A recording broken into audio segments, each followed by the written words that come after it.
wants to leave here alive. Live from the new kingdom, it's the OBDM1349 podcast. We got you. Now, here's your hosts, Midnight Mike, Joe, and Cratchit. Read about it.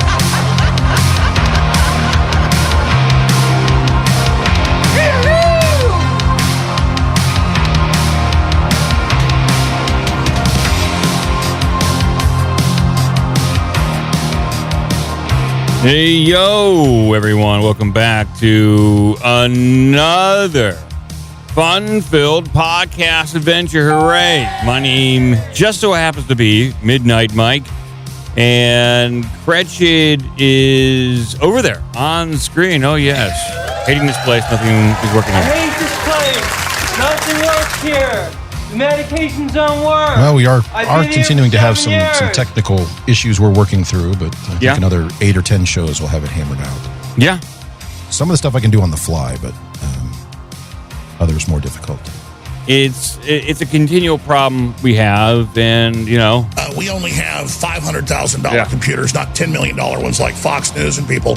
Yeah. Computers broke. yeah. Yeah, as a rule, let's not do talk radio on speaker. Go ahead. Yeah. We're trying not to do that. We're going to try to do the best show we can do, regardless of technical difficulty.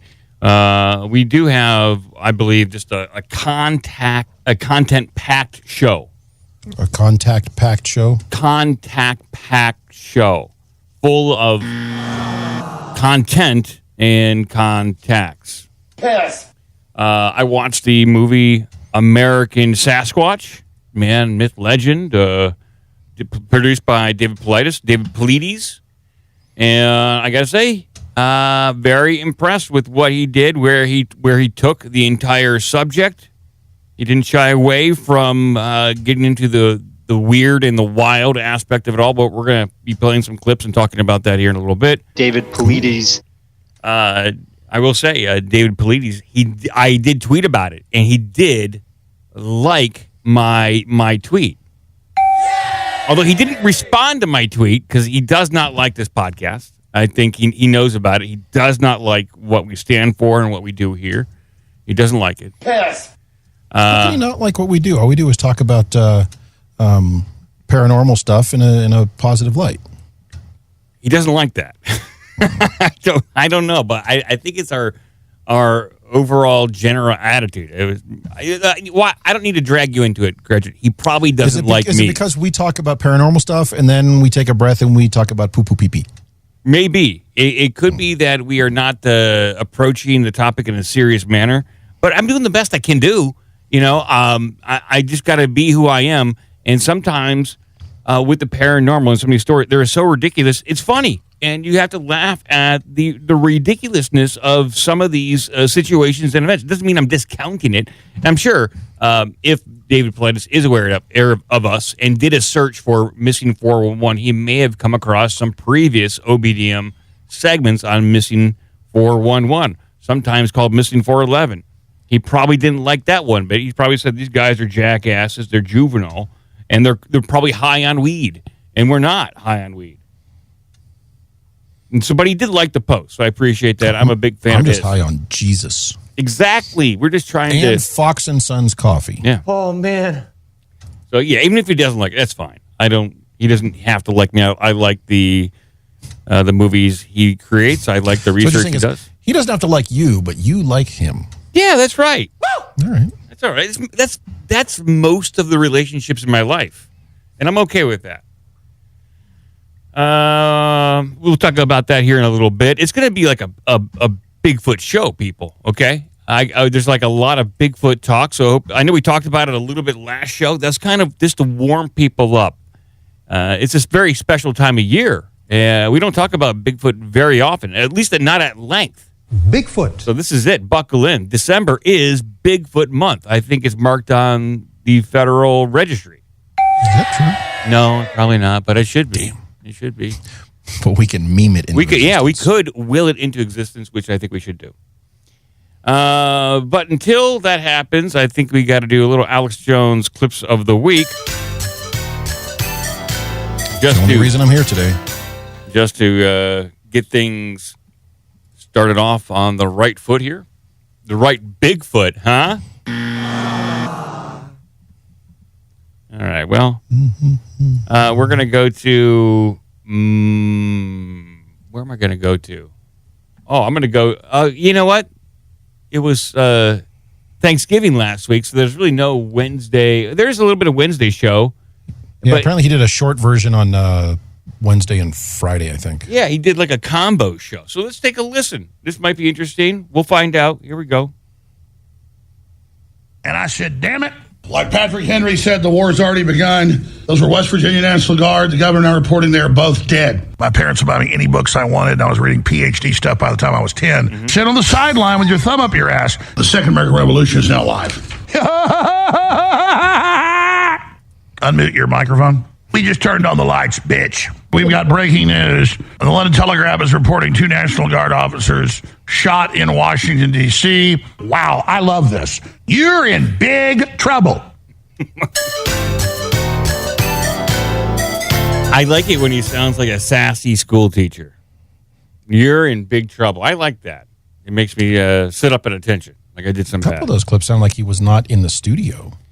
Yeah, some of them did sound like he was like broadcasting from his car or something like that.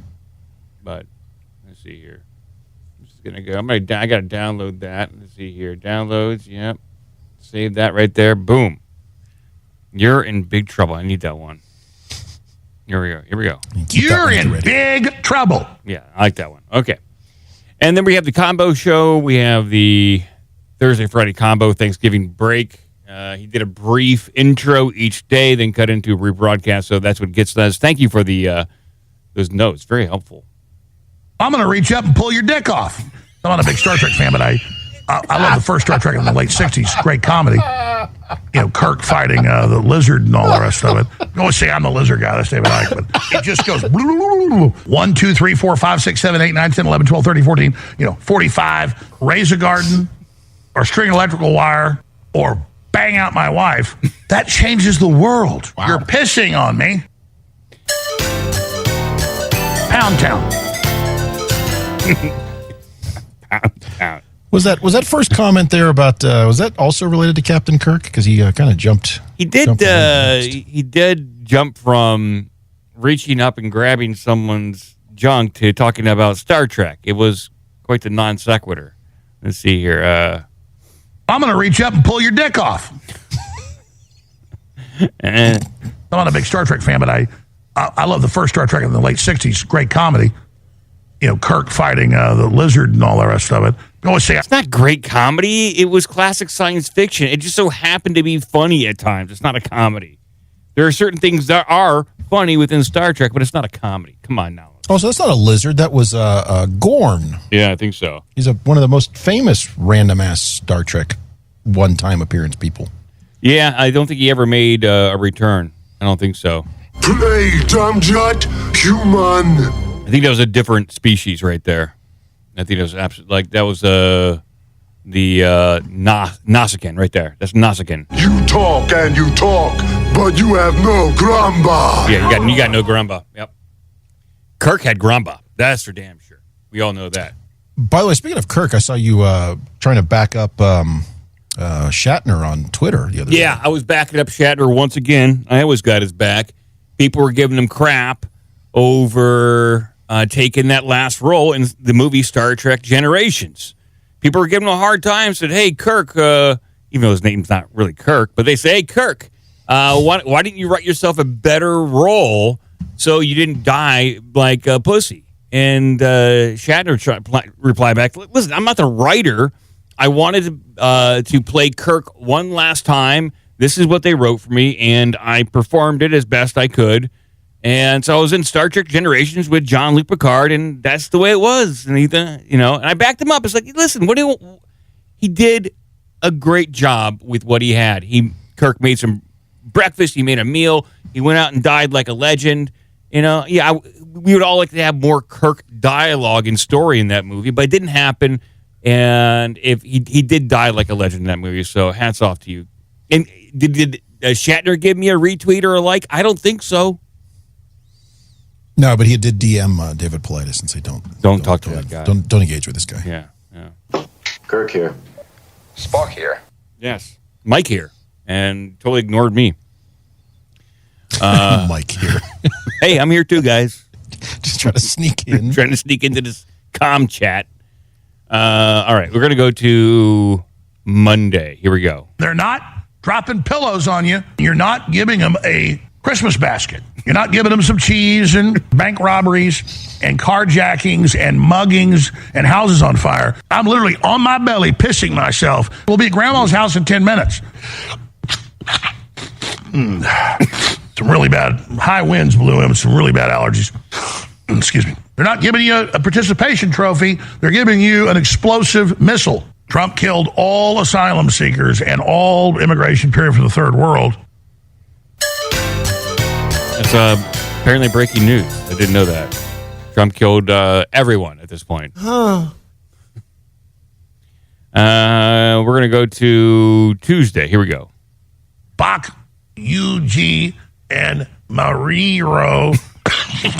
And you're there with Nick Fuentes. Go ahead. George Washington is acting like he's an American patriot. Go ahead, Joe. I like cigars. I like chewing tobacco. I like dip. I like nicotine pouches, everything. I say stuff. They take it out of context. I smoke a few cigarettes a day. I don't try to do it on air. A few times the crews cut to it when I'm doing it. I'm Bill Hicks. It's the fellow traveler thing. Oh, God, he works for the Jews. That is a hole-in-one, 100% nailed it. Amazing. It gives me chills. That was so stupid. But, yeah, thanks for the call.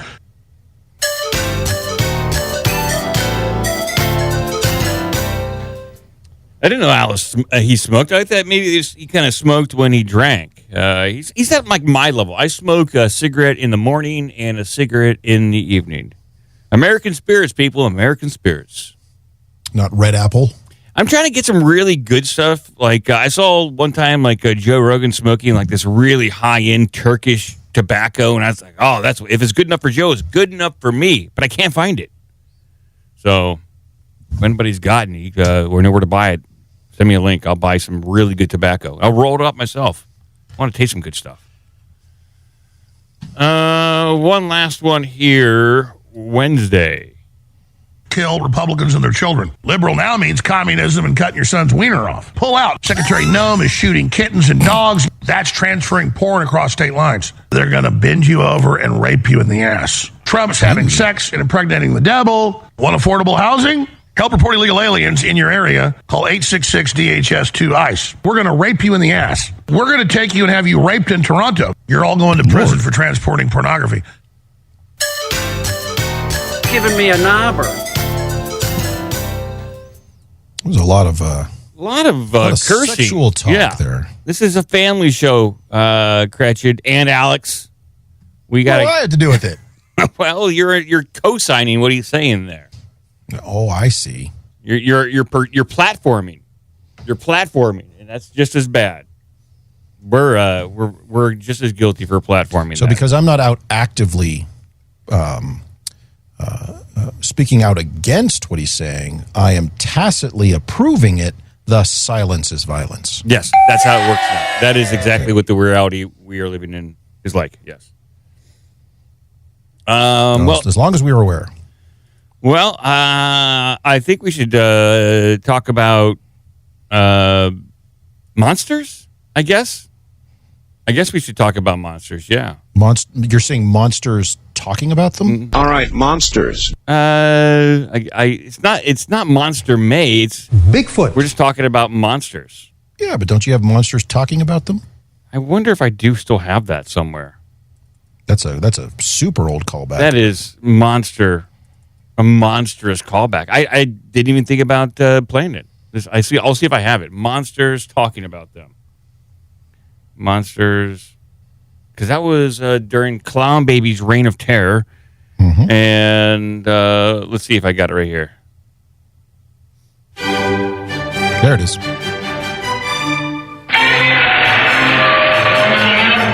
All right, monsters talking about them. Wait, where's the? Oh, you don't have the one with him saying it? All right, monsters. No, I don't. Let's see if this one is it. I have a different version. That was take. What was one? That was take. It was short. Here we have this one.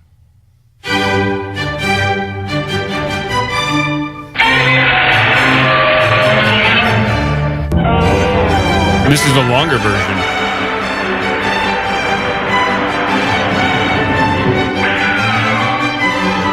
A lot of Godzilla stuff in there. I don't even think this is the version, Cratchit. No, you used to have one with him saying it. Let's do take two. Here's take two. Here we go. We're going to get this right, people.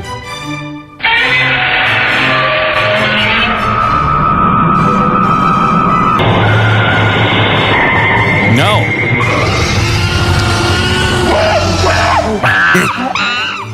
That was pretty good. That was pretty good, but you're gonna have to call up Clowney and have him do a special recording voiceover for you. Okay. Well, we're gonna do some VO work. Sorry about that, people. We're gonna talk about Bigfoot. Here's what you do: you withhold all the gifts for his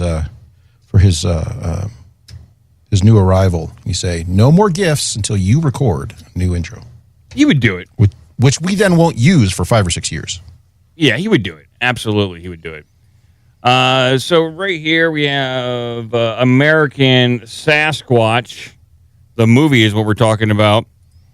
And it came out just a few days ago. Super excited about this. And I asked my wife to watch it with me, and she agreed. What did that cost you? Just a meal, just a supper. And she indulged and did watch it with me. Now you can purchase American Sasquatch on, I think, Apple, iTunes, Amazon, all the video on demand services. It's like $20. Well worth it. I gotta say, just right off the bat, the money I spent is way more worth it for this movie than Age of Disclosure, which is that UFO movie we talked about maybe 2 weeks ago. When it comes to production, equally well produced, both movies, but the American Sasquatch movie, David Paulides, who hosts and produced the entire film, documentary, if you want to call it that, he did not decide to kind of curate the topic or say we're not going to talk about the weird stuff, or we're going to talk about it as a living, breathing American primate or something like that. No, he went deep into the weirdness.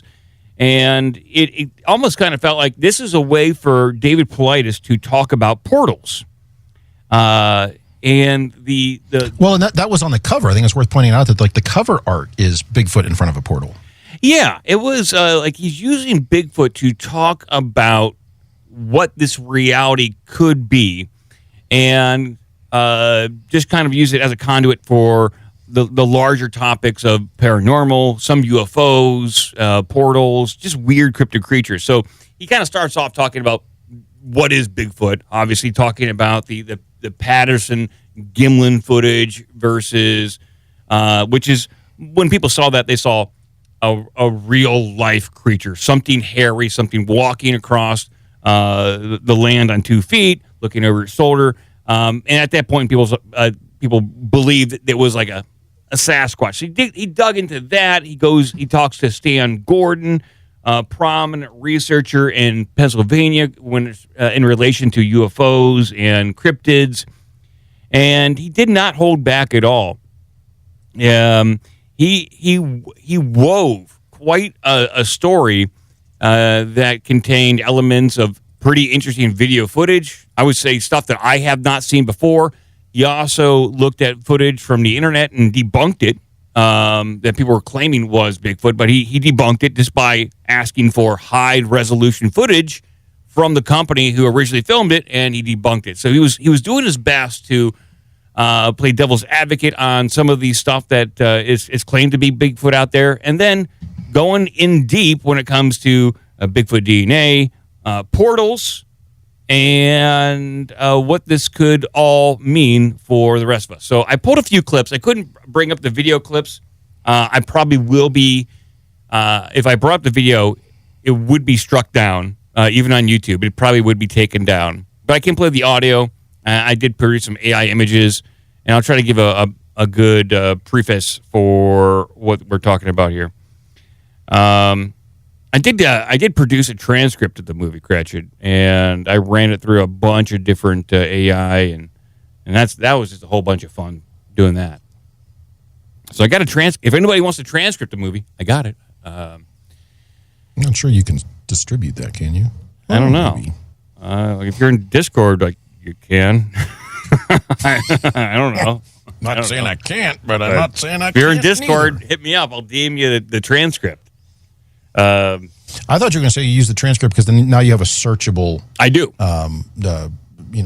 Searchable text that you can use to look up certain topics or see if things were discussed or whatnot. Yeah, and that's what I have it here. So I have it all parsed out in like 3 to 5 minute chunks, topic by topic, about exactly what he talked about here. And it is just a wide swath of topics that is touched on in relation to this movie. Like I said, just not about Bigfoot, portals, and UFOs. Goes into skinwalkers. Like he goes into Bigfoot language. He talks about the intelligence that may be required for these Bigfoot backyard portals. He talks about orbs, all these different things, and he does a very good job. But without any further talk, I'll play this first little clip I have here. This is the talking about Bigfoot and the paranormal. And I'll see if I can just bring up the first image I have that's AI up on screen here. Here we go. It's just AI image. Here we go.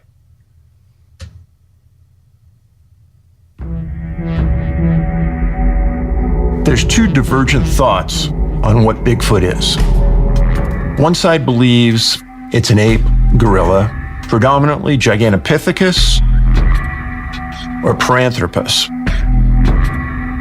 The other school of thought is it's multidimensional. It lives between our world and the spirit world. The evidence I found over the years with Bigfoot and other cryptids is there's a physical and a non-physical aspect to it. For lack of a better term, I'll call it interdimensional. So do you think Bigfoot, Sasquatch is a multidimensional entity? It could possibly be. I'm about 99.9% sure. It has the ability to use the portals, has the ability to cloak. They're able to shift into our dimension and then shift out of our dimension. It's almost like the gateway drug to the paranormal. Bigfoot didn't start with Paul Freeman, nor did it start with Patterson Gimlin in '67 when they got their footage. I found articles going back to 1600s that talk about a biped that we would know today as Bigfoot. The first people that walked on American soil were Native Americans, and they have a long history of dealing with these. In the era of 1924, there were a series of incidents in Northwest America that dealt with miners being attacked by the large hairy bipeds with rocks. And there was actually a press conference held by 3 Native American tribes that stated that they've dealt with these hairy beings for years, and that they weren't animals, but they were another tribe. Yeah, so he did interview quite a few Native Americans to get their take on the legends that they have had, what they think that these people are, how they interacted with them in the past. But the first person he was talking to up front there in that clip was Stan Gordon, who wrote one of his best-known books is Silent Invasion, written about the UFO cryptid flap of the 1960s and 70s in Pennsylvania. And Stan just flat out said, listen, I don't know why there's a correlation, but when you have UFO sightings, there are oftentimes days after that, sometimes hours after those UFO sightings, you see and hear of Bigfoot. It's just the way it is. He doesn't have any real explanation, but he's definitely open to the possibility that those two events are linked. And obviously, David Paulides is taking that premise and running with it and trying to figure out why they may be linked, or if it's not just an animal in the woods, then there's something more there. And he talks about that. He talks about that a little bit more here with I believe Stan Gordon. Here we go. Hoaxes cloud the truth, but one investigator out there for almost 50 years has been vetting out those cases and presenting some phenomenal research in Pennsylvania, and that was Stan Gordon. There have been a long, long history of Bigfoot activity going back many, many years. Actually, the earliest account that I have where I talked to a first-hand witness goes back to 1931 near Indian Head, where there have been sightings in recent years up in that same area. And it's not just Bigfoot sightings. Various types of out-of-place animals, cryptid sightings, UFOs, the small spheres of light below the ground, all kind of other paranormal phenomena has been reported along the Chestnut Ridge for years and years. Then the summer of '73, we had the biggest Bigfoot outbreak ever documented. Hundreds and hundreds of UFO sightings all year long. The Bigfoot Field Research Organization, also known as BFRO, has been around for a long time, and they have the largest web presence with the most number of sightings. When you go in there and you read the sightings, you kind of read the same thing in every report, and there's very, very few sighting reports that talk about anything paranormal. Right. Why is that, Tom? Because that does not align with their view. What is their point of view, Tom? That it's a flesh and blood creature, that it is nothing more than an undiscovered piece of wildlife that is just good at hiding. One fellow came to me and he said, I was standing there in Timber, Oregon in a clear cut, and there it was, and it dissolved away just like on Star Trek. He said, all I want to know is, has anybody else seen that? Because that's what I saw. Now, this was in the BFRO trash. They weren't touching this sighting. Now, Cratchit, if you remember a few weeks ago, we covered a recent Bigfoot sighting of a person, I believe in Pennsylvania, who saw a weird Bigfoot, tall, lengthy creature walking across the road, and he said it dissolved into the guardrail. Well, it was able to pass through the guardrail. Pass through the guardrail. It didn't have to step over it. It just walked right through it. And that's what he reported. Now, when the news reported it, they reported the fact that he saw Bigfoot, but they totally omitted the fact that it passed through the guardrail, almost like it was intangible or translucent or just not completely in our reality. They left that part out. And in that clip, what Plitus is saying is that the Bigfoot Research Field Organization, or Bigfoot Field Research Organization, they totally omit all the weird stuff, and they only want the things. So they'll document the sightings, but they kind of sanitize it. Yes, they only want the stuff that they that is not so weird. So if it's just a regular Bigfoot sighting where Bigfoot's throwing a rock or a tree or rummaging around, they'll report that. But if they have if they have a report of Bigfoot disappearing into a portal or turning invisible or cloaking itself, they will not include that in their online catalog. So they're sanitizing stuff. Well, that's disingenuous. Yes, completely is disingenuous. Just that was my problem also with the age of disclosure, where they mentioned in passing that parts of the Pentagon believe that the UFOs are demons. They just mentioned it in passing. And they also didn't want to talk about the UFO abduction phenomenon. So they too are curating their story that they're presenting to people. And thankfully, might as well just listen to Mick West then. You might as well, to a certain degree, yeah, because you're getting a curated version of reality. You're not getting all the goodies, the really interesting stuff. Now, where it gets, I suppose, mainstream controversial is in the Bigfoot DNA testing. David talks about how he was contracted out by a group of people to research Bigfoot years and years ago. He had his team, and they devised ways to harness Bigfoot DNA, like capture hair, all that kind of stuff. And they got it tested. And they had it tested by multiple different labs. And when the labs kind of caught on to what they were testing, well, they may have curated their answers as well. But here's them talking about Bigfoot DNA. And I was trying to think, what in the world, could I use that would really attract the Bigfoot? And we'd always kidded about, slapping bacon on grease on people's backs and send them in the woods as bait. And I said, let's try the bacon grease. I took the bacon grease as far up as I could reach, started doing it that way, and then began to get results. They would lean up against a tree, lick bacon grease out of the bark, as crazy as it sounds. They pull chest hair or they pull belly hair out, and we were able to get viable samples. Bigfoot hair is very unique. The human hair, the outside is extremely smooth. The scales are small. In the Sasquatch hair, you've got rough, scaly hair. You can definitely tell the difference between in the medulla of a human hair and the Sasquatch hair. So the Bigfoot hair almost looks like it has guards on it or scales. Scales, yeah, where the human hair really is smooth. We submitted those hair samples to Dr. Ketchum, and Dr. Ketchum used a team of 5 PhDs and 7 certified labs to extricate the DNA and to get it categorized. Tell us what those results were. Well, the mitochondrial DNA was human, which was kind of a shocker. I wasn't expecting it to be human. I was expecting it to be, some sort of weird or odd thing. After many years of work, we came to the conclusion that the DNA was a mix between human and unknown.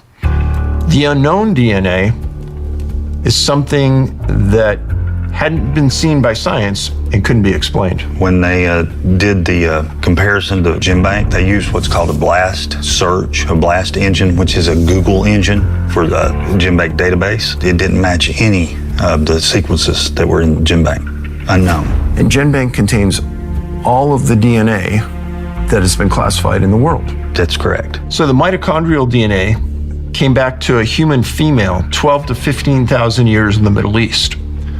The nuclear DNA shows the male side of the equation, and in 352 billion base pairs in GenBank, which is the worldwide receptacle of DNA, it had never been matched. Oh, wow. The argument that came back against our DNA project is that the DNA was contaminated by one of the researchers. And I want people to understand this clearly, that if, say, I contaminated that DNA sample, then the male side of that DNA sample would have shown a Greek person on the male side.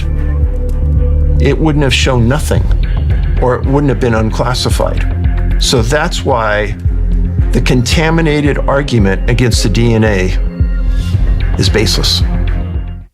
I wish we knew a DNA scientist guy to verify that. So we're taking Paulides' word on that contamination side. But I've heard that from a couple of different people who have tested supposed Bigfoot DNA.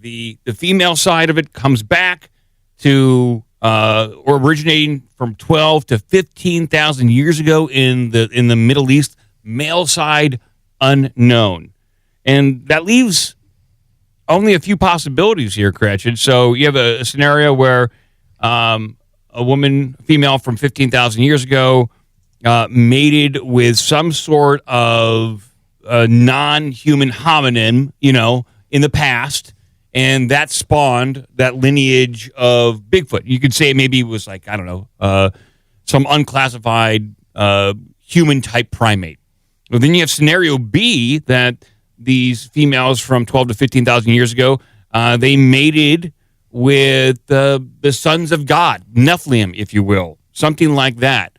And that is what is responsible for this lineage of Bigfoot.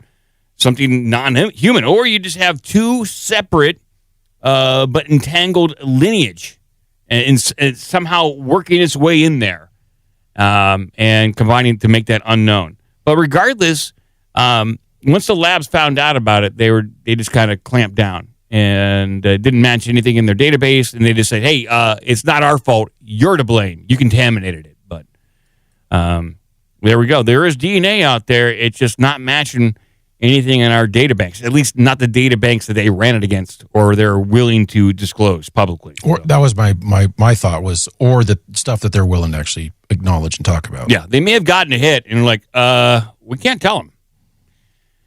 And that very well could be true. But I like the Nephilim is a good one. I mean, these are ancient stories, and maybe there's some truth to them at that point. And then for our last little clip here, this is where it gets crazy, because after the DNA segment, he talks a little bit more about the portals and how Bigfoot can be pan-dimensional. He even played some footage, some pretty interesting footage of a supposed creature coming out of a portal where you got to look, but there is definitely a distortion in the environment and this weird, like, white kind of humanoid creature in that portal. There's something there, and it's on digital video. It's in that movie. It's fairly interesting. It's not the best footage, but there's something there. He also goes into talking about Skinwalker Ranch. He talks to some of the like Colm Kelleher, one of the researchers at Skinwalker Ranch, and gets him on record to talk about his experiences at Skinwalker Ranch and Bigfoot and just weird. This is where it's not really all about Bigfoot because he talks about just weird humanoids at Skinwalker Ranch and how there appears to be creatures from different time periods showing up on Skinwalker Ranch, whether that's a dire wolf or some other long extinct species just showing up out of the blue. And how do you explain that other than some sort of portal? He did get in this movie, I did see it, Cratchit, in this one, Tim Burchett, representative from Tennessee. He's on this video, on this film, talking about Bigfoot in a very open way. He's not he's not shy about it. And so he's basically staking his claim, and he's out there saying, hey, I believe in Bigfoot too, and I am a sitting congressperson. So maybe it'll make it a little easier for other people to talk about it as well. But now we're getting into some weird, wild stuff. We're talking about a crazy, crazy story here. This is the last one, where there's this guy from England. He has a fairly professional job. He was across. What does that mean, a fairly professional? Well, he worked for the UK government. He worked for the actual jury system or government system over there, the judge and jury system, and he was a cross-examiner. So when they had a witness on the stand, he would interrogate them and ask them questions to make sure that they were telling the truth. So I would say that's a fairly serious job. Well, potentially. I'd like to think, though, he was just interrupting people. Possibly. I consider it a fairly serious job. And this guy, he was in contact with somebody who claimed that, hey, this weird stuff happens on my property all the time. And there's Bigfoot out here, there's portals, and this English guy is like, fine, I'll come out. I'll come check it out. Fine, whatever. And so he goes out in the woods. They're just hanging out in the woods. And he has this experience right here. So you're through the second day, nothing's happening. What's next? Well, we decided we'd stay another night. And that's when it got very intense.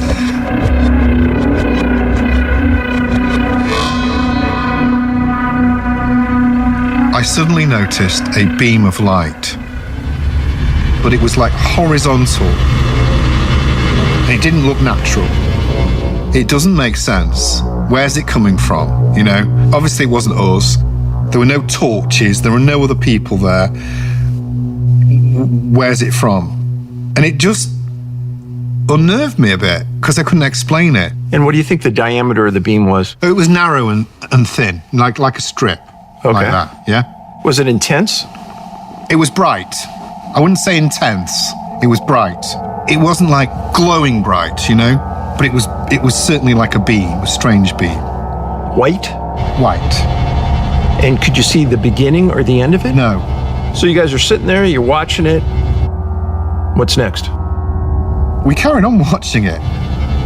And then a mist forms. This red mist emanated from the beam and grew around it. And from this mist, two creatures emerged from it. They were small, very black. They had a raggedy orange glow around them. And they had small red eyes. They were astonishing for me, astonishing to see. And at this point, these things move quickly. They come towards us. And this was the worst bit, and this is what becomes the worst moment of my life. Because the things open their mouths, and it's like...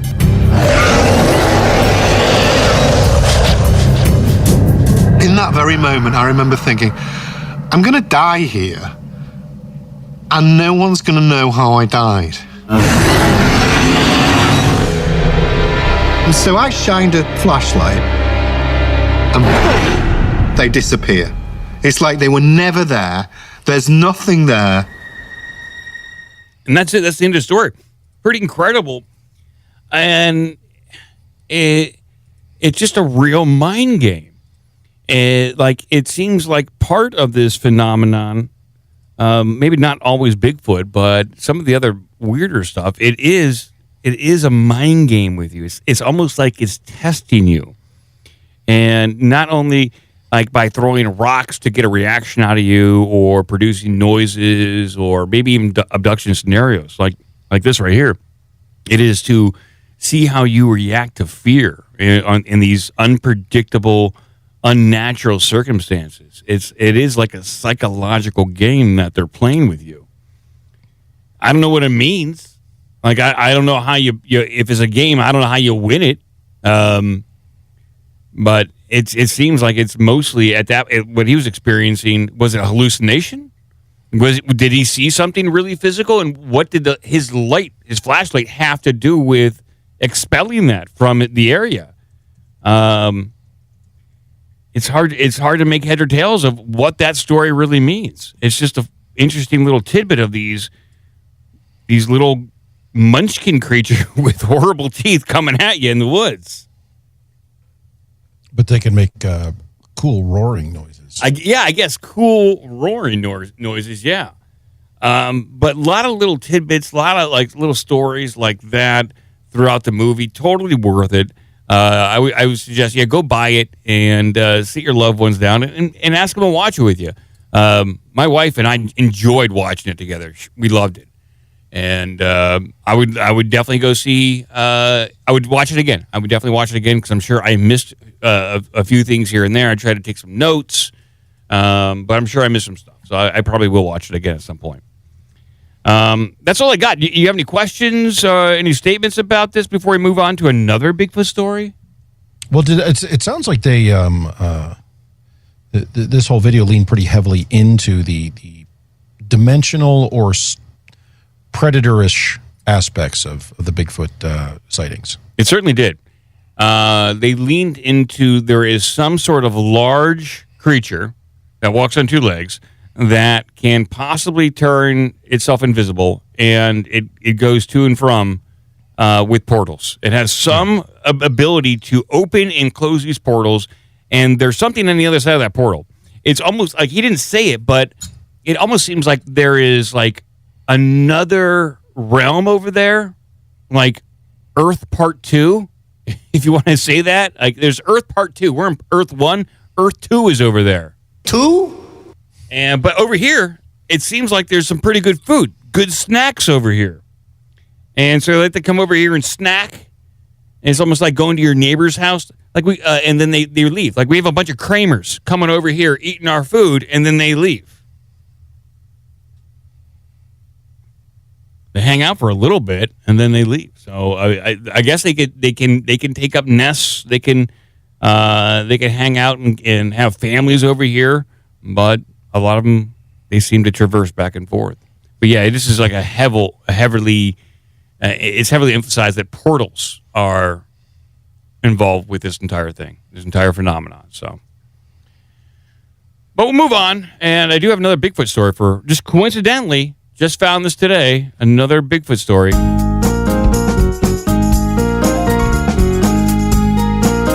And it very well could be someone else trying to ride on the coattails of the hype of American Sasquatch. It's possible with this. And so we'll indulge. We'll promote this too. Trying to get the word out about Bigfoot. I feel like a lot of people are doing that out there. But here is the headline here. My life with Bigfoot follows UK teen's mission to find the elusive ape beast. Oh, really? I don't know. I don't even know if I like calling him an ape beast. Yeah, you can't go out there and call him an ape. See, what they depict here is basically an upright walking ape. What they described in the David Paulides movie is that this thing's hairy, but it has a very human-like face with a flat nose. There's not a lot of hair on the face. It's almost got a pointy head, too. It's almost like it's wearing like some kind of like a dome-shaped helmet, but it's just got like a really domed head. And so I take offense to this AI image that's on the screen in front of me. But we'll continue. I'm offended by this, Yes. and I'm going to write a letter explaining that and send it to them. Yeah, please adjust your art. The teenage, a recently released documentary follows the adventures of a 15-year-old Daniel Lee Barnett from Somerset in England. The teenager's passion for the mystery surrounding the possible existence of Bigfoot has become the focus of a major new documentary that was released a couple months ago. Now, Daniel, who struggles with autism, okay, all right. He traveled back to the Quantock Hills in Washington and spent a better part of 2 years working with a film crew and a team of investigators to hunt down the creature. Well, I wonder how much autism he has. Can he be? Is he out there with his family? At 15, traveling that far is quite a big task. So he might have to have family members with him. Or is he kind of like autistic, like I'm autistic, where I'm just a little weird sometimes? I guess it's tough to know. Quote, I had the pleasure of filming with some of the amazing researchers in the Bigfoot world, he said. It was a pleasure to learn from them and have them as my mentors. Washington is known as the Bigfoot capital of the world, and the top number of sightings is in the Olympic National Park in Washington State. One of the more unexpected things about Daniel's experience making the film is how it helped him to overcome his mental health struggles. Oh. That's nice. There's a trailer here. Maybe we'll watch that. At one point during filming, he had to speak at a conference in front of thousands of people. That would be tough. What's the most people you ever spoke in front of, Cratchit? 2? Maybe 4? I don't know. Probably, I have to think about that. 600 or 700, maybe. Wow, really? Yeah. I don't know if I could do that.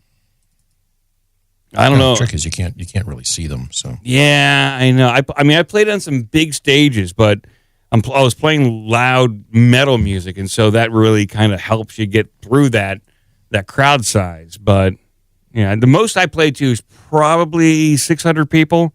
But it was like I said, in a band. I wasn't by myself, like giving a speech. So I guess it's got to be incredibly difficult for anybody.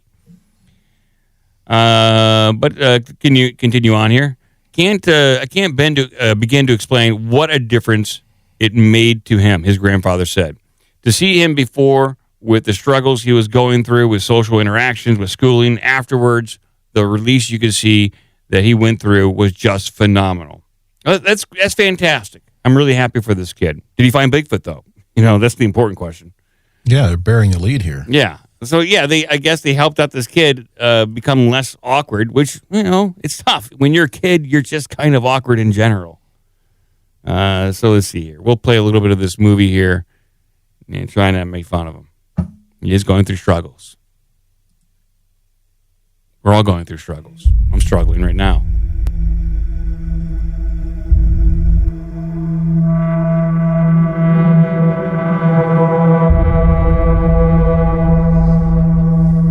I think the mystery of Bigfoot and the unknown of Bigfoot and that there could be something to solve out there was what really got me involved. There is nothing to fear but fear itself. There's someone up there. Someone's moving with us. Whatever it is, it's huge. The coordinators of one of those Bigfoot connections reached out to me and said, Renee, there's this kid. There's this kid over in the UK and you need to hear from him. And that was Daniel Lee Barnett.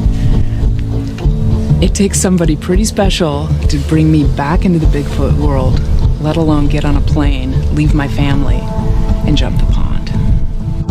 It began when I sat with Gramps, and we were watching Expedition Bigfoot and Finding Bigfoot, and it's grown and grown and grown. It went on to me finding old world monkey DNA in this same forest, and has just blown up into now this, which is incredible.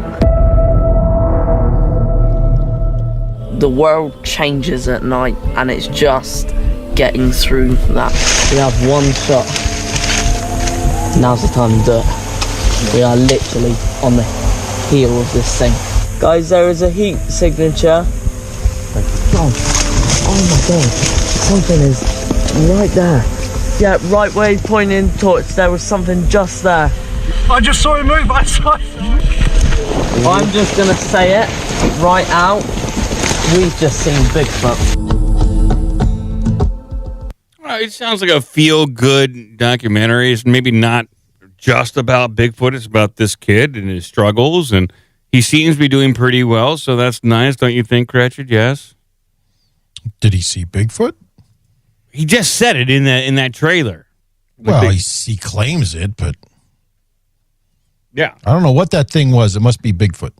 Yeah, when you're out there in a hunt for Bigfoot, you kind of want to just go with it. I don't know what this is. It's Bigfoot, all right? It's probably Bigfoot. Yeah. What is that thing? Bigfoot. It's Bigfoot over there, too. So hats off to him. He's finding out. He's 15. He's already got a movie out there. Great. Good for you. We're still podcasting over here. We don't even got one movie. I think they should have left him in the woods for Bigfoot. Now, that would be interesting. How well does a 15-year-old with autism survive the Pacific Northwest? Probably not very well. It's probably pretty tough out there. But we went to the Olympic Peninsula, so it's just full of rain and vampires. They have vampires there? Yeah, it's where all those what's the mopey vampire series? I can't think of the name of them. Oh, Twilight? Twilight. Yeah. Yes, that's where all those were. Oh, I didn't know they were from there. Okay. Yeah. All right. We'll move on.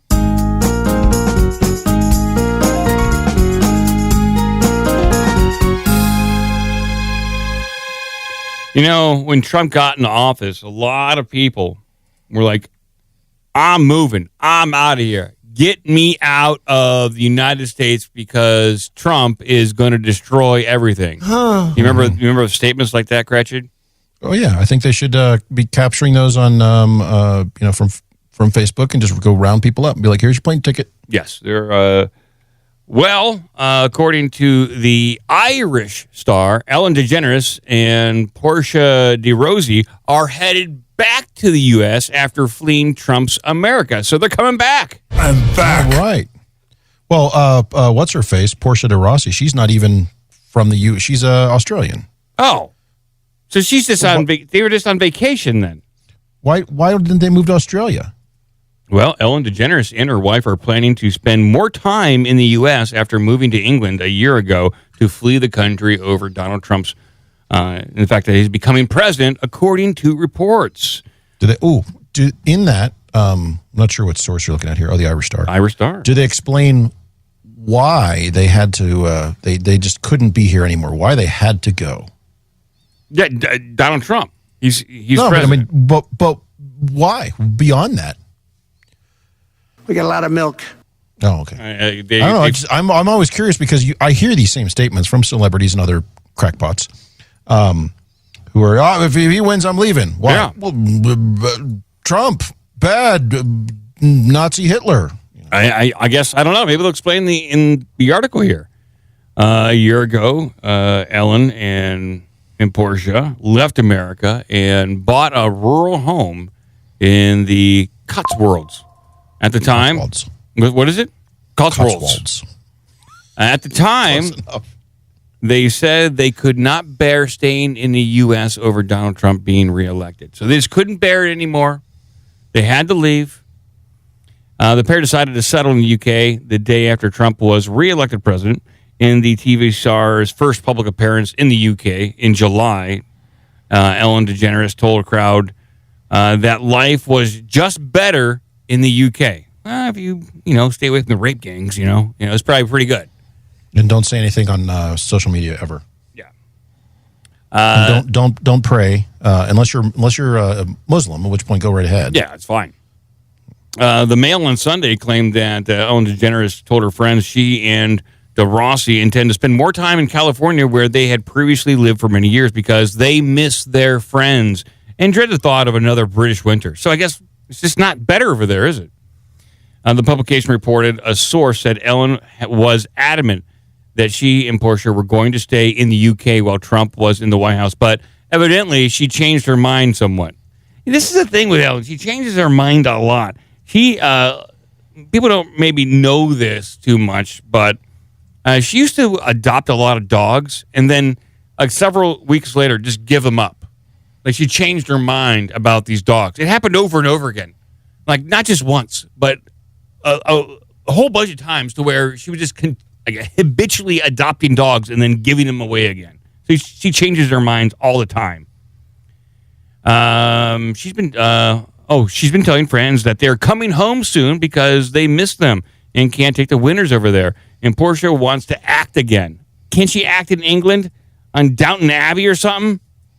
Or the Great British Baking Show? It is impossible for anybody who lives in the UK to act in American film or television, because that's never been done before. Some of the best actors we have in America are from Britain. No, you're misremembering. Oh. It's impossible, Mike. Some of the finest American actors are English. So they will be here for the holidays and longer, by the sounds of it. Ellen was very clear that they're coming back to California sooner rather than later. They miss the warm weather and their friends. Yeah, they can't take it over there. It's dreary, it's rainy, it's muggy, Muslimy. They're out of it. It's Muslimy. They're done.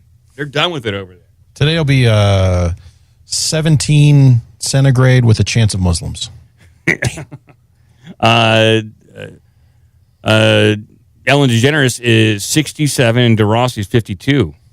The star of TV show Ally McBeal in Arrested Development first moved to... this is quite the background. This is quite the report by the Irish Star, I got to say. Well, they're just copying and pasting crap from their bio files.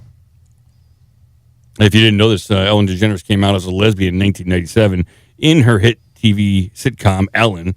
She went on to host her talk show, The Ellen DeGeneres Show, which concluded in 2022 after claims were made that she bullied staff and that there was a toxic on-set work environment. Yeah, that's what I heard too, huh? Mm-hmm.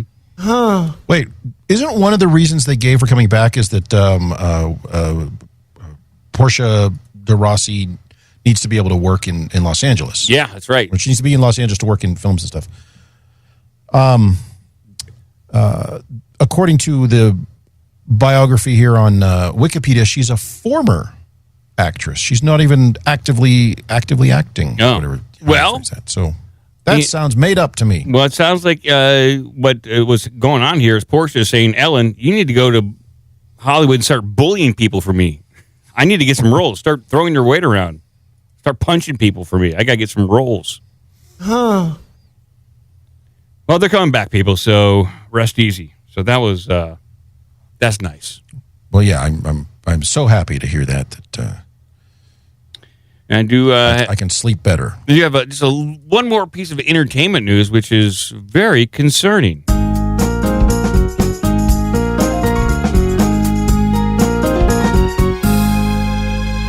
You know that band Alice in Chains? I love them. You guys out there probably love Alice in Chains. Familiar with them, yeah. Well, they're facing a lot of pressure to change their name temporarily. And why? Well, it is all explained in this clip right here. I'll bring up on screen.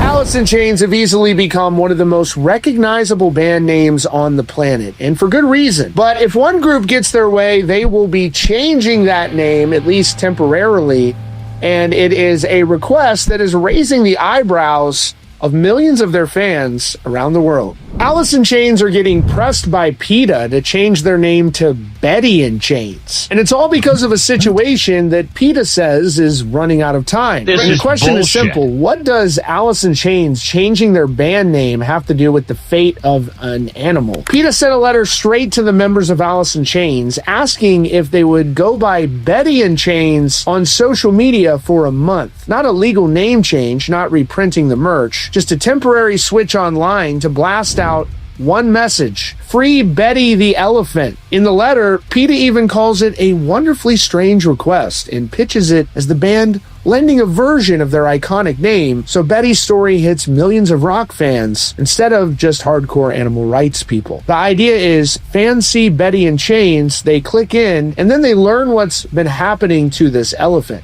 So who is Betty? According to PETA, Betty is a 56-year-old Asian elephant who was taken from Thailand as a baby and has spent decades in U.S. circuses, most recently with the Carden Circus. They say she's forced to perform and give rides in roughly 300 shows a year, even though she's elderly, disabled, and badly worn down. An elephant expert who examined Betty this year warned that she's at risk of catastrophic and likely fatal collapse if she isn't retired to a proper sanctuary soon. His report describes her shuffling on stiff front legs with a weakened, almost half-paralyzed trunk that often drags around on the ground. PETA has been branding her as the world's most depressed elephant and backing that up with footage and photos. Betty standing still with eyes closed, trunk down, nails cracked, carrying people on her back when she can barely walk right. They've been protesting Carden Circus stops around the country with a 20-foot inflatable crying elephant and free Betty banners, pushing people to boycott the shows and flood regulators with complaints. Now, that's PETA's side of the story. Carden Circus, on its site and in social media, says they're committed to ethical treatment of their animals, talking about respect, trust, and proper care. In at least one city, local animal welfare inspectors said the circus on site met expected standards with the right records and licenses. So you've got animal welfare activists and a specialist vet on one side, and the circus plus local inspectors saying we're compliant. So far, though, the band themselves are staying quiet. Yeah, I would NME imagine. and other outlets say they've reached out to Alice in Chains for comment, and we're told no comment. And there's been no public response from the band or their reps. Right now, this is a one-way ask from PETA and not an agreed-upon collaboration. Now, this is a big ask. So, I mean, that's an incredibly sad story. I don't like circuses. I don't like animals caged up like that. Yeah, but why are they picking that? I mean, I agree with you, but I mean, why are they picking that one elephant to be the story? And then Allison, why do it to Alice in Chains? Like, contact them behind the scenes before you go public with this kind of stuff. This is like the kind of like they're publicly trying to guilt Alice in Chains to change their band name. And just like as like a PR thing, that would Alice in Chains even want to deal with saying no? It makes them look bad. It makes the band look incredibly bad. To put them in position to have to maybe say no, but then they're guilted to saying yes for... Why aren't they getting Ram Jam to change their name? Or like, Alice in Chains, just change your name. No, it's no big deal. Tom Pappert. No, Ram Jam. Change it to Tom Pappert and Chains. Why not? Tom Pappert and Chains. Big Jim Tucker. Big Jim Tucker and Chains. You know about him. Why not? Yeah, it's just a crude move for PETA to do to put that kind of pressure on Jerry Cantrell and the band. Come on. No, PETA is a they're heavy-handed organization. Yeah, they really are. I mean, they're anything but for the ethical treatment of animals. Yeah, they do execute certain animals. Yeah, it's documented. Absolutely. So yeah, I just wanted to bring that up, a little bit of news, and it's a sad story about Betty, but there's sad animal stories everywhere. But if they can put pressure to get that animal released and shut down the circus and fire all those people, good. I guess I don't know. I don't know how I feel about that. I'm curious. I mean, are circuses still really a thing, or are they kind of cherry picking here? I think I haven't. When's the last time you've seen a circus? Make its way through town? It's been since I worked downtown at the business I was working at downtown Columbus. So it's been since 2017. That train would go past all the time. I think the Ringling Brothers Circus is gone. I don't think that's operating anymore. All right. Ringling Brothers. They're gone. Ringling Brothers and Barnum and Bailey. I remember that. I think they're gone. It says they took a hiatus from 2017 to 2023, but currently operate as Ringling Brothers and Barnum and Bailey. Oh, they're back. Mm-hmm. Okay. So they're so just like Ellen's coming back, so is Ringling Brothers. Interesting. So it says in 2023 they relaunch after a 6-year hiatus with an animal-free circus. Oh, which okay. makes sense. So it's just humans jumping and doing stuff. Okay. Well, yeah. I can see that on YouTube. Other circus act, they just don't have the animals there because that was always one of the big criticisms of circuses is they lock animals in cages and they're like, hey, let's they go treat them like hell. Yeah. Yeah, treat them like crap, and they have a guy, throwing chairs at a lion or something like that, and so they get rid of all that stuff, and you're down to the, you got the clowns running around, and you got the trapeze, the gymnasts, and the guys on the trapeze, and probably a guy doing parkour now, riding a motorcycle up and down a rope or whatever they're doing. Mm-hmm. So, and fire. Don't forget about fire jugglers. I'm back. They're back in a big way. Okay, I was not aware that the circus was even still. Yeah, traveling I thought they closed down for good. So I wouldn't want to. No, because Gunther Gabriel Williams is out of a job. Is he still around? What's he up to? He's dead. Gunther Gabriel. Died 2001. Yeah, wow, I guess I'm way out of touch here. All right, we're gonna move on to the next story.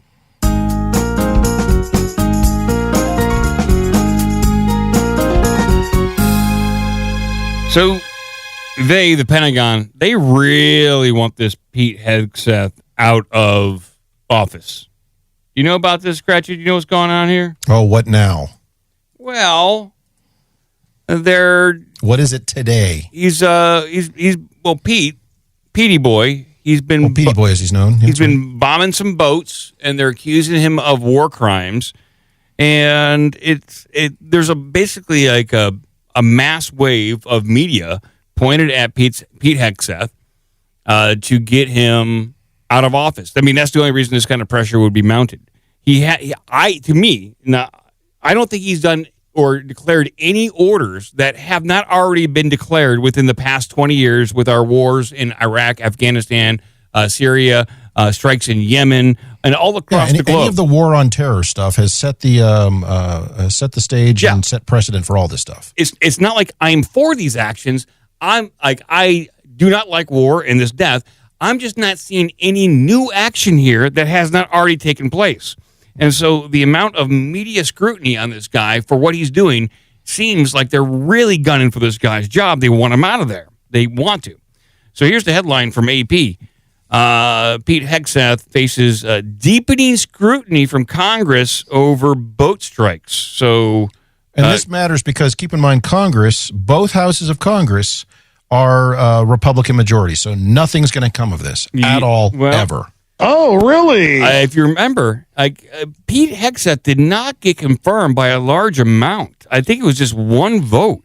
A lot of the Republicans did not want him on board.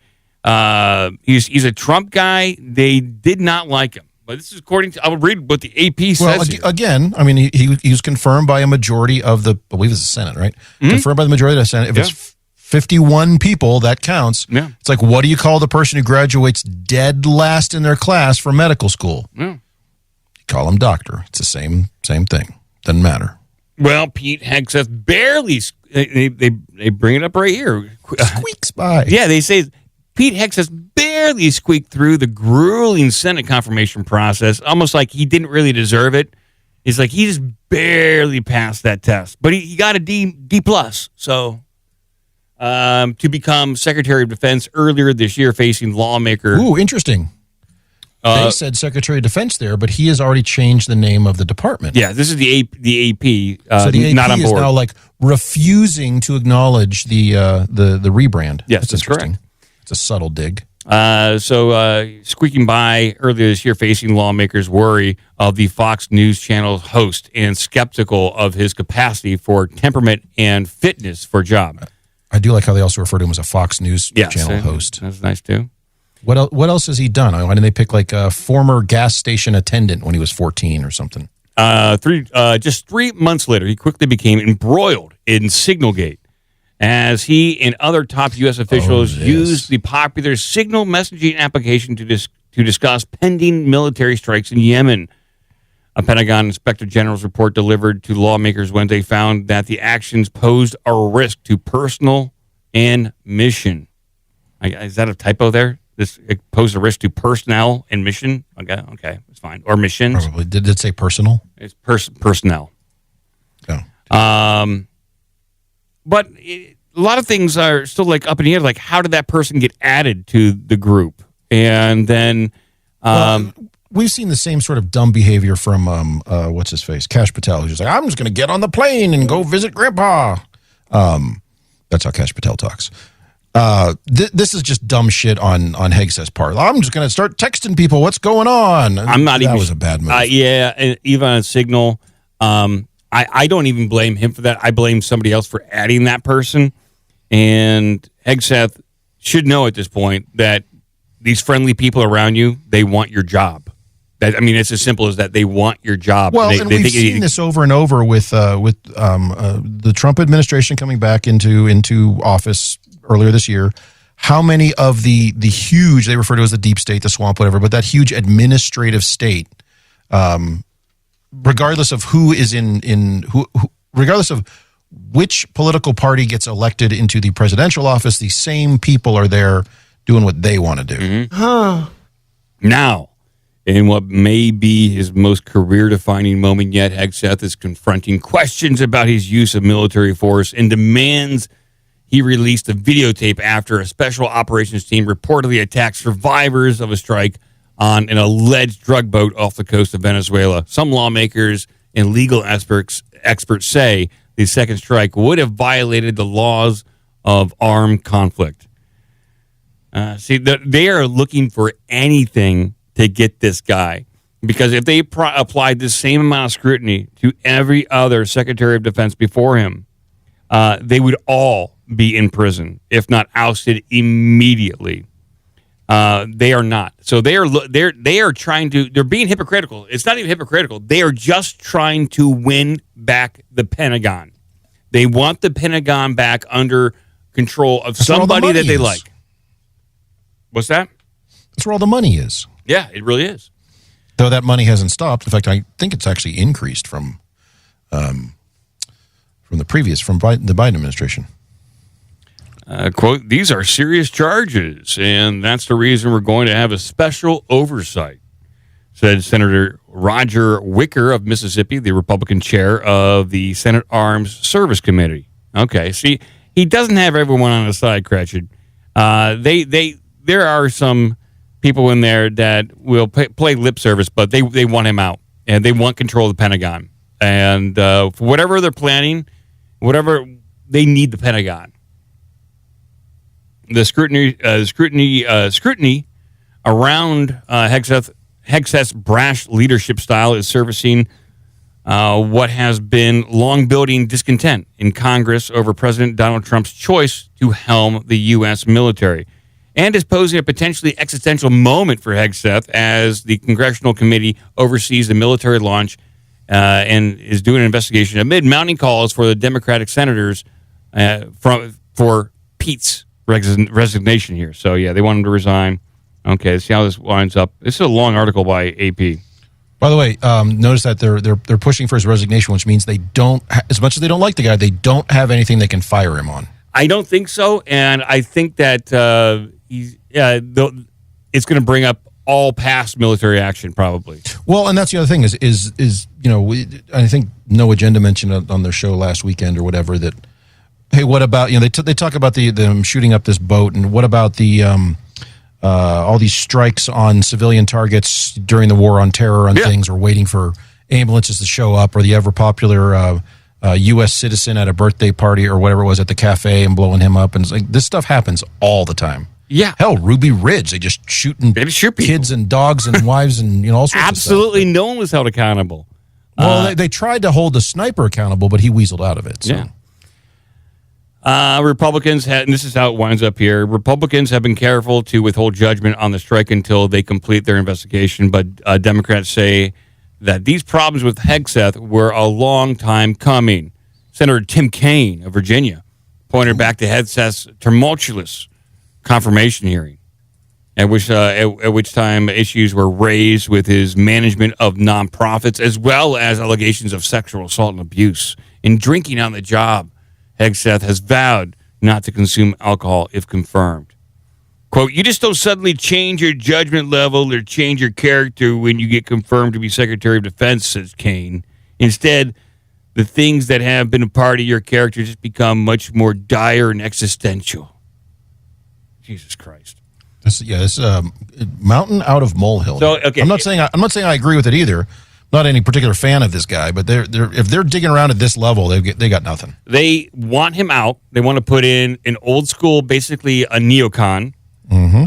And then in 2026, if the Democrats get back in office, they will impeach Trump right away.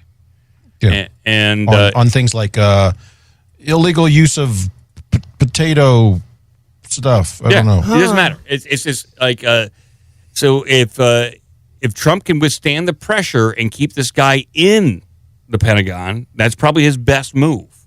If not, if he loses Hegseth, he's gonna lose his presidency. Yeah, he will. No, wait. You're saying if Hegseth? Nah, that's. Yeah, I think if Trump bows to pressure and fires Hegseth and gets rid of him, fire him. You might get talk to him, get rid of him, say, hey, you got to resign right now. If Trump bows to pressure, it's done. It's over for Trump. So that's just my. Do you want to say the walls are closing in too? Yeah. Okay. Sure. Yeah, the walls are closing in. Because what's important about this is who really cares about this this controversy with Hegseth? Nobody.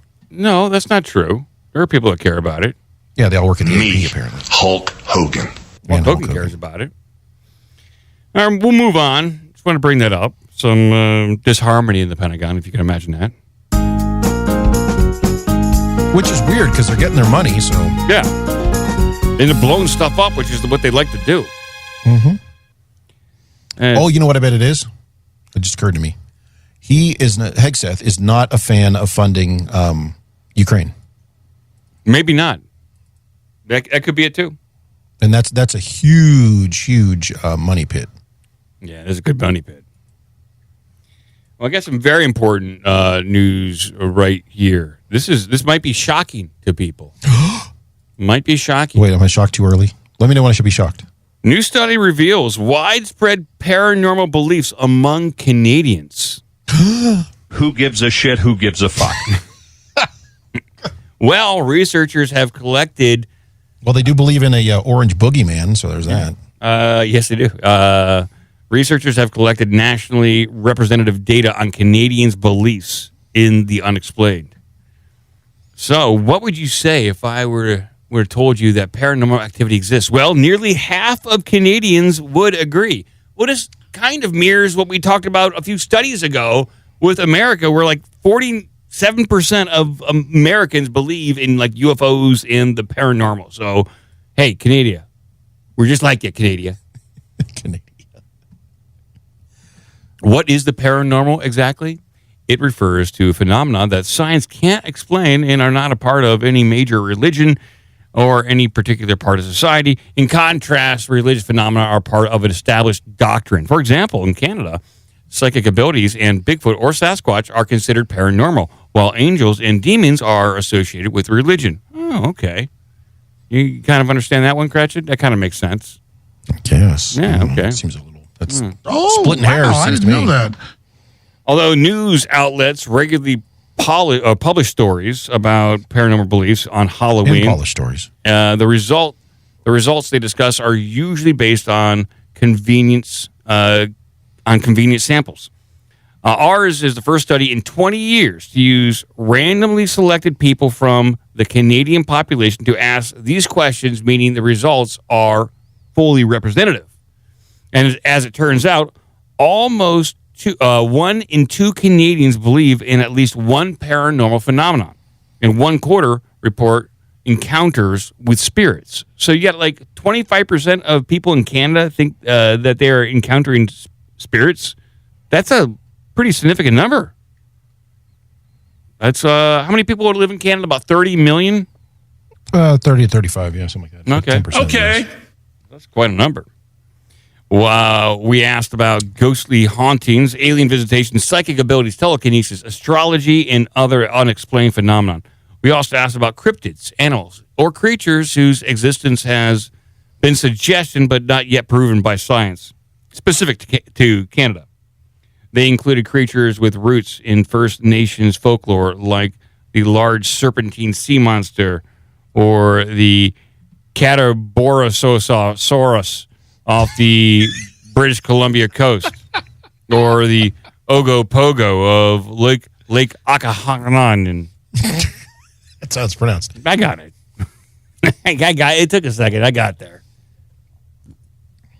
So Canada is one of the world's most secular societies.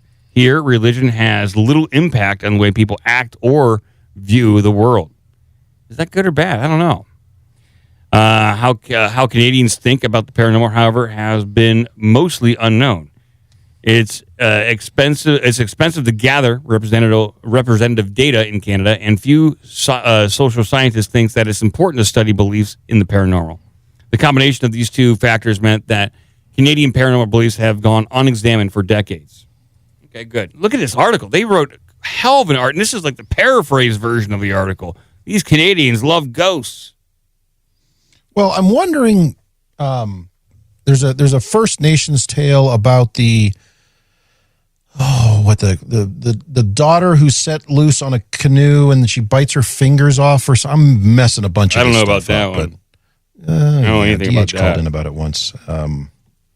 That sounds weird. Someone will know. I'll dig around. But I'm wondering how much of this depending on how this question was asked, how many of this, like, were they asking First Nations people, do you believe in these sorts of things? And like, oh yeah, we have all these different spirits and things that we're in touch with all the time. And is that affecting this the result of this survey? I don't know. But I mean, the original survey is in here. We can dig in a little deeper at the bottom. But here's some of the personal experiences connected. So more often, experiences were associated with the death of a loved one and were personally meaningful. One participant explained, soon after my mother's death, I woke up and suddenly she was standing beside my bed. She smiled at me and then faded away. I was comforted. Others reported spooky encounters associated with the place. A different participant wrote, I was managing a motel and I saw a ghostly man walking along the upper balcony. I asked the locals, and they said, on that property, that motel on there, that was a house, and that burned down, and he lived in that house. Cryptid sightings are less common. Well, one person said, I was operating a high-clearance sprayer, about 1,300-acre field. I saw about 10 feet up in the air, up my cab on this machine. And then I came around the corner of the bluff and I saw a blurry bipedal creature. It was furry. It had a long snout, long arms, and in an instant, it turned into a moose. I have no idea to this day what that was. So he saw like a dog man. He saw a dog man or a wolf creature. Well, actually, a shapeshifter could have been a skinwalker up there. By the way, the legend I was trying to think of is Sedna, not Sidna. It was close. Sedna, all right. Hey. Became the ruler of the ocean after her father threw her out of his kayak into the ocean. Sedna's fingers, which her father had to cut off to keep her from clinging to the side of the boat, are often said to have turned into the first sea mammal. See, I had that like 22% correct. Not bad. Okay. Jeez. Well, I did my best Canadian accent there. That is a spot-on Canadian accent. I think you should crack that one out more often. Right. I'll do my best. But we're going to move on, and we're going to see what Cratchit has in store for us right now.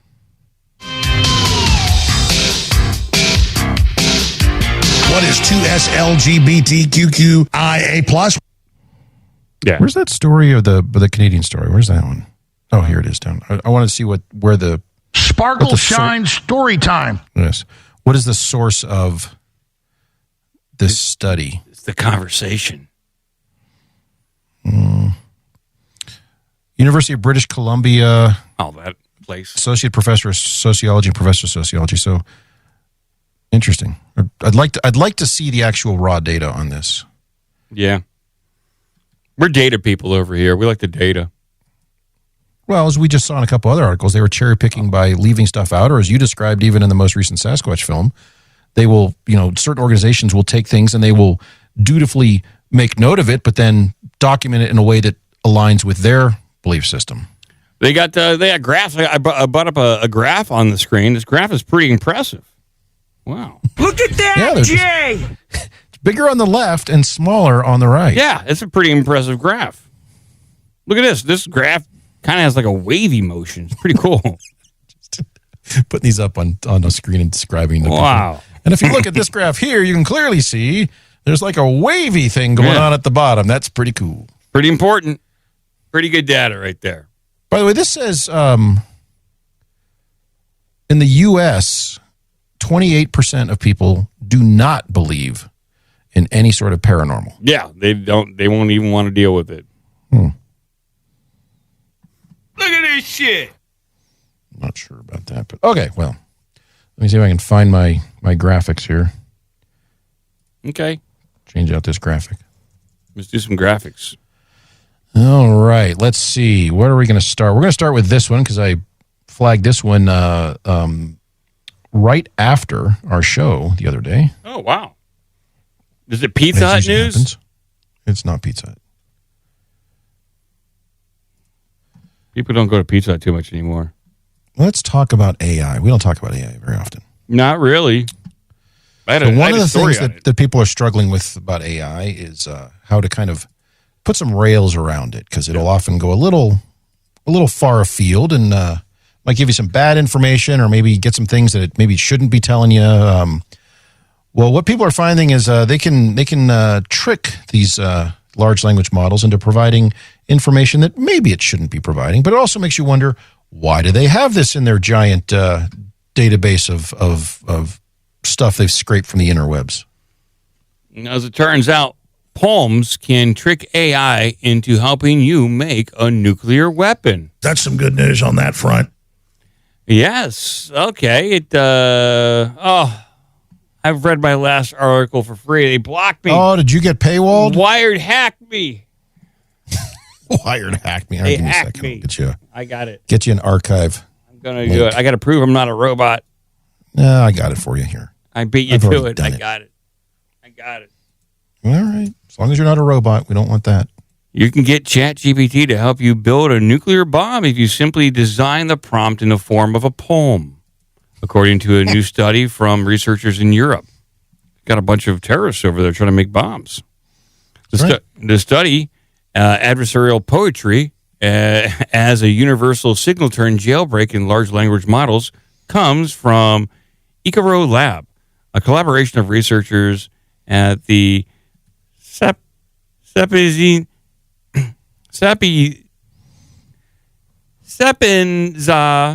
University in Rome and the Dex AI think tank.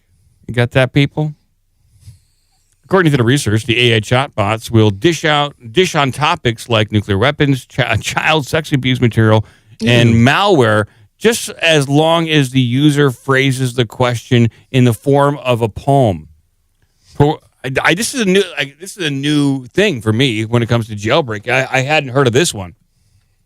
I'm sure they'll fix it. No, I don't know if before they can. You get a chance to use it. A lot of this stuff I don't know if you can when it comes to prompt injecting.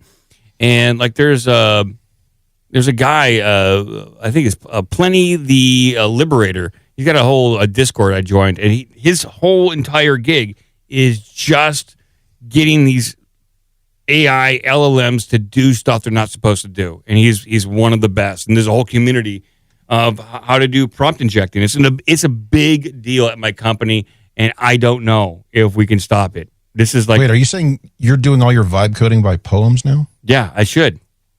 All my illegal vibe coding.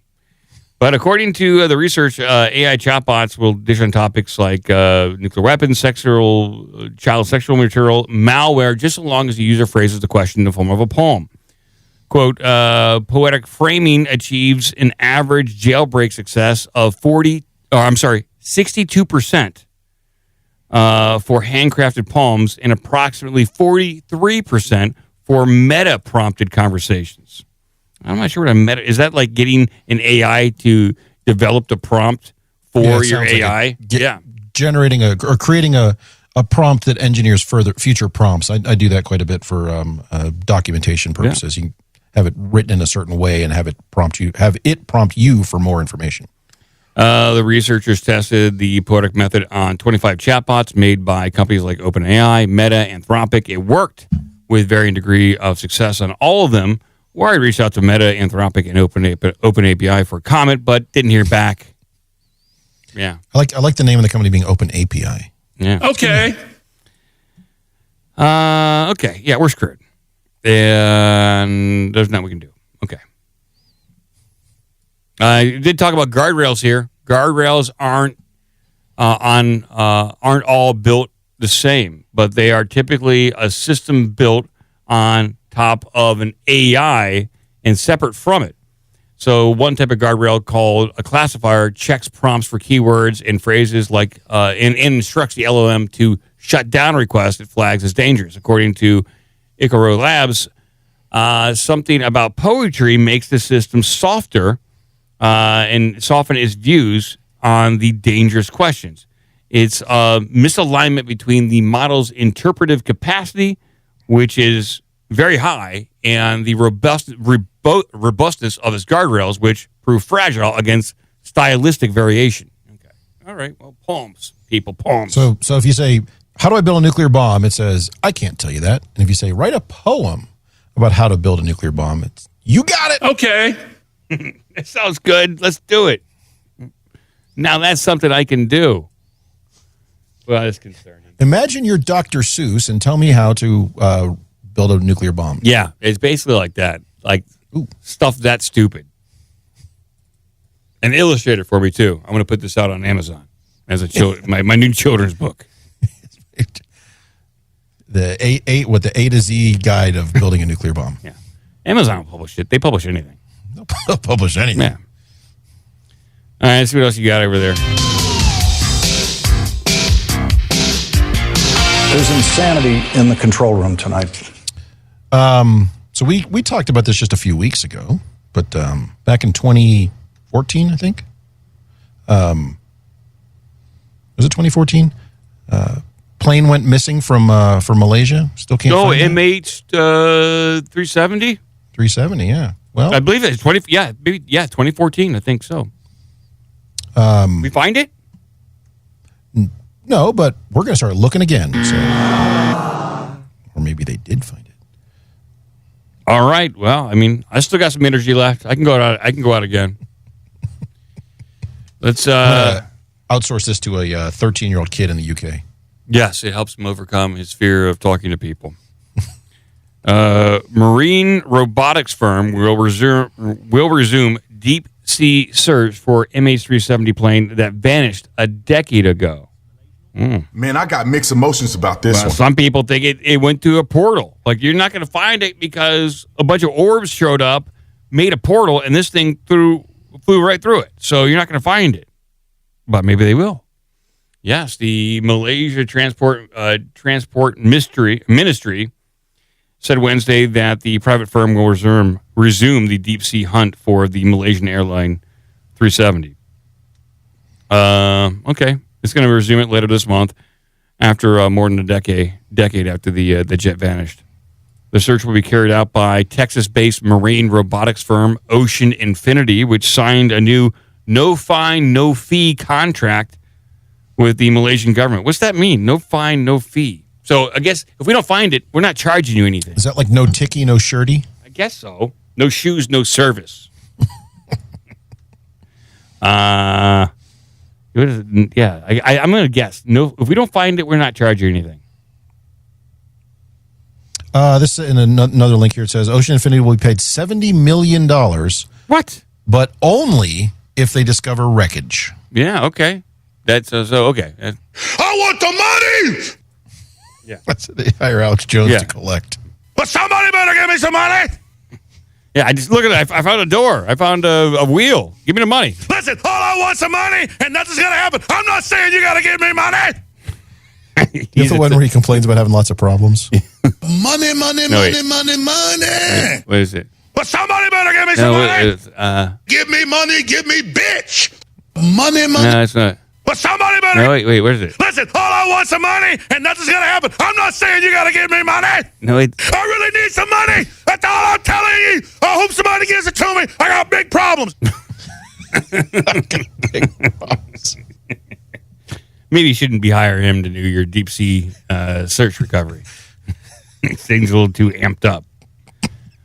Okay, well, just as the collection agent, just showing up. Yeah.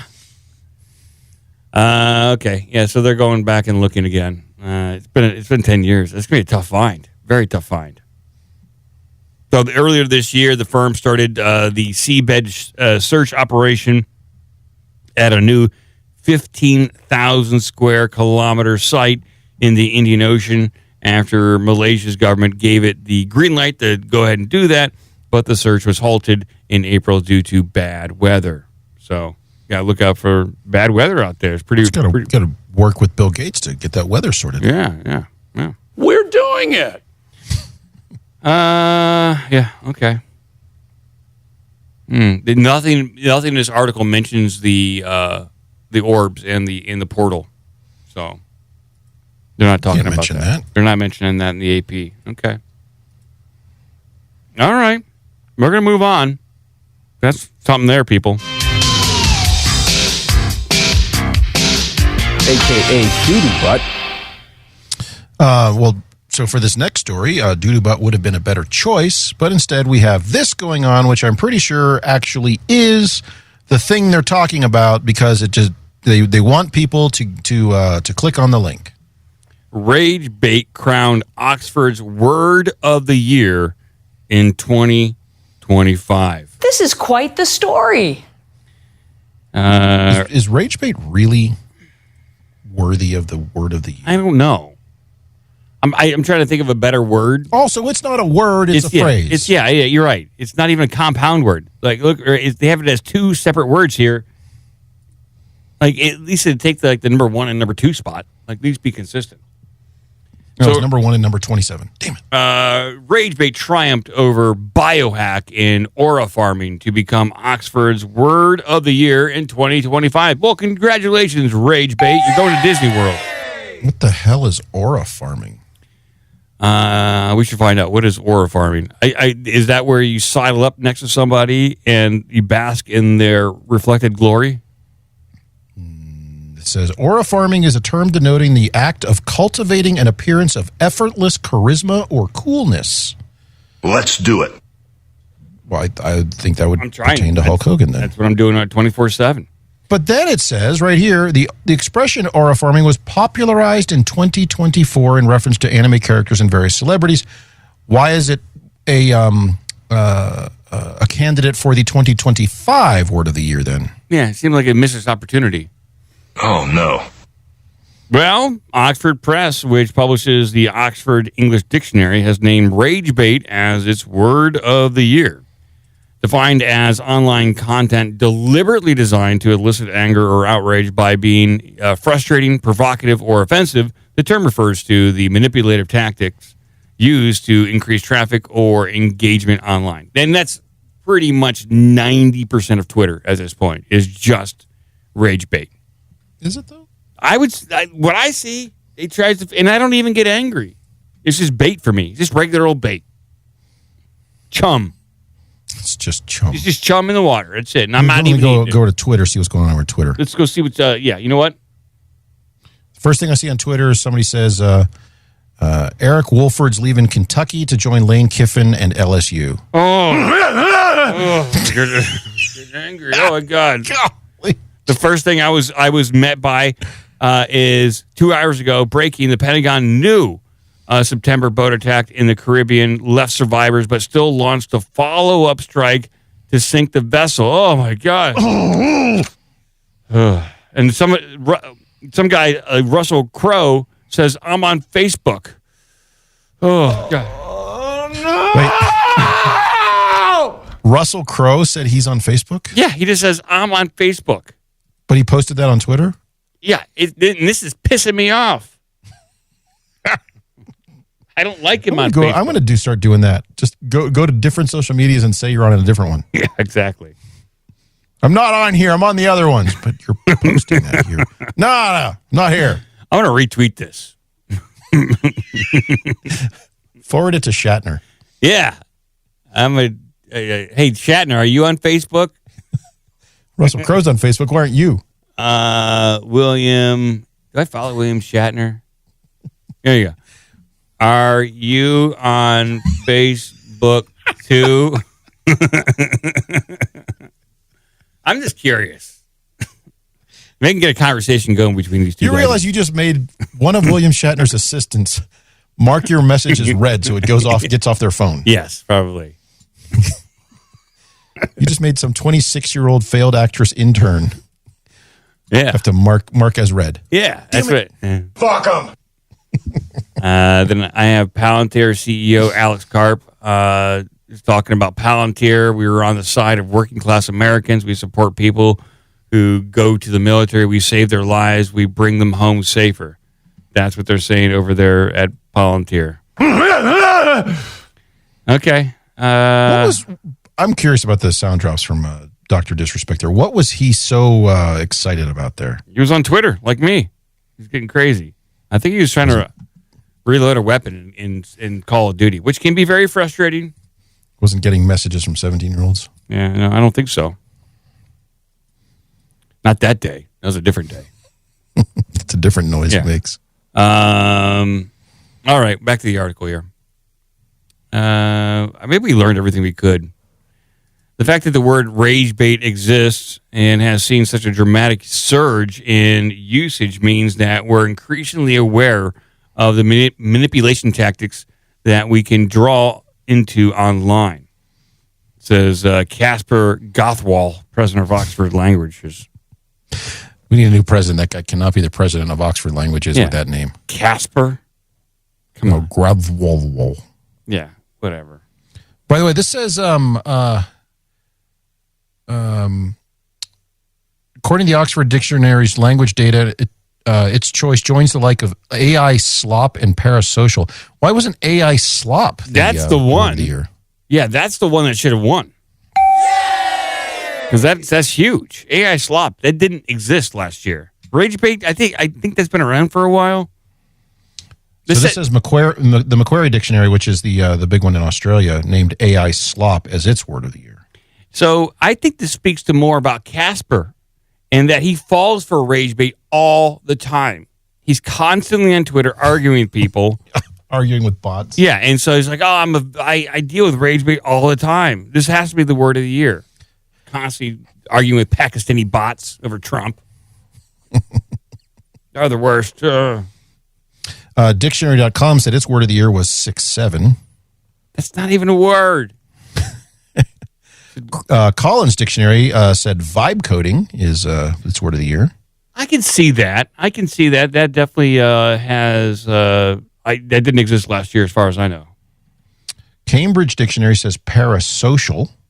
Parasocial? What does parasocial mean? It doesn't got the staying power or as the notoriety of vibe coding or AI slop.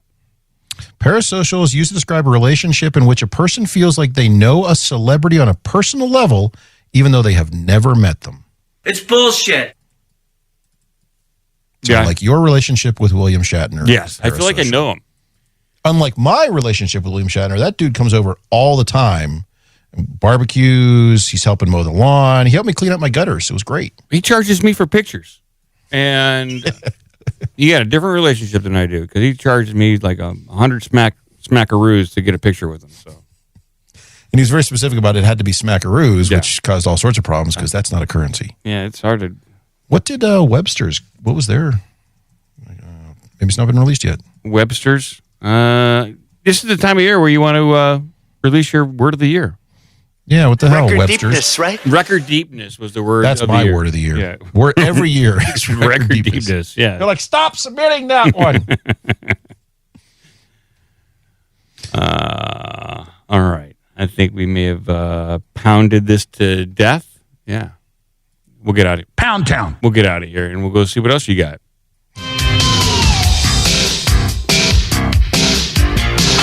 All right, go. Oh, let's see. Where are we going next?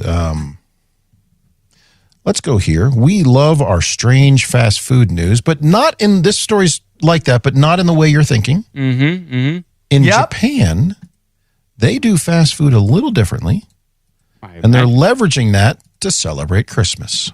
I don't know how I feel about this, but if Japan's doing it, I'm on board.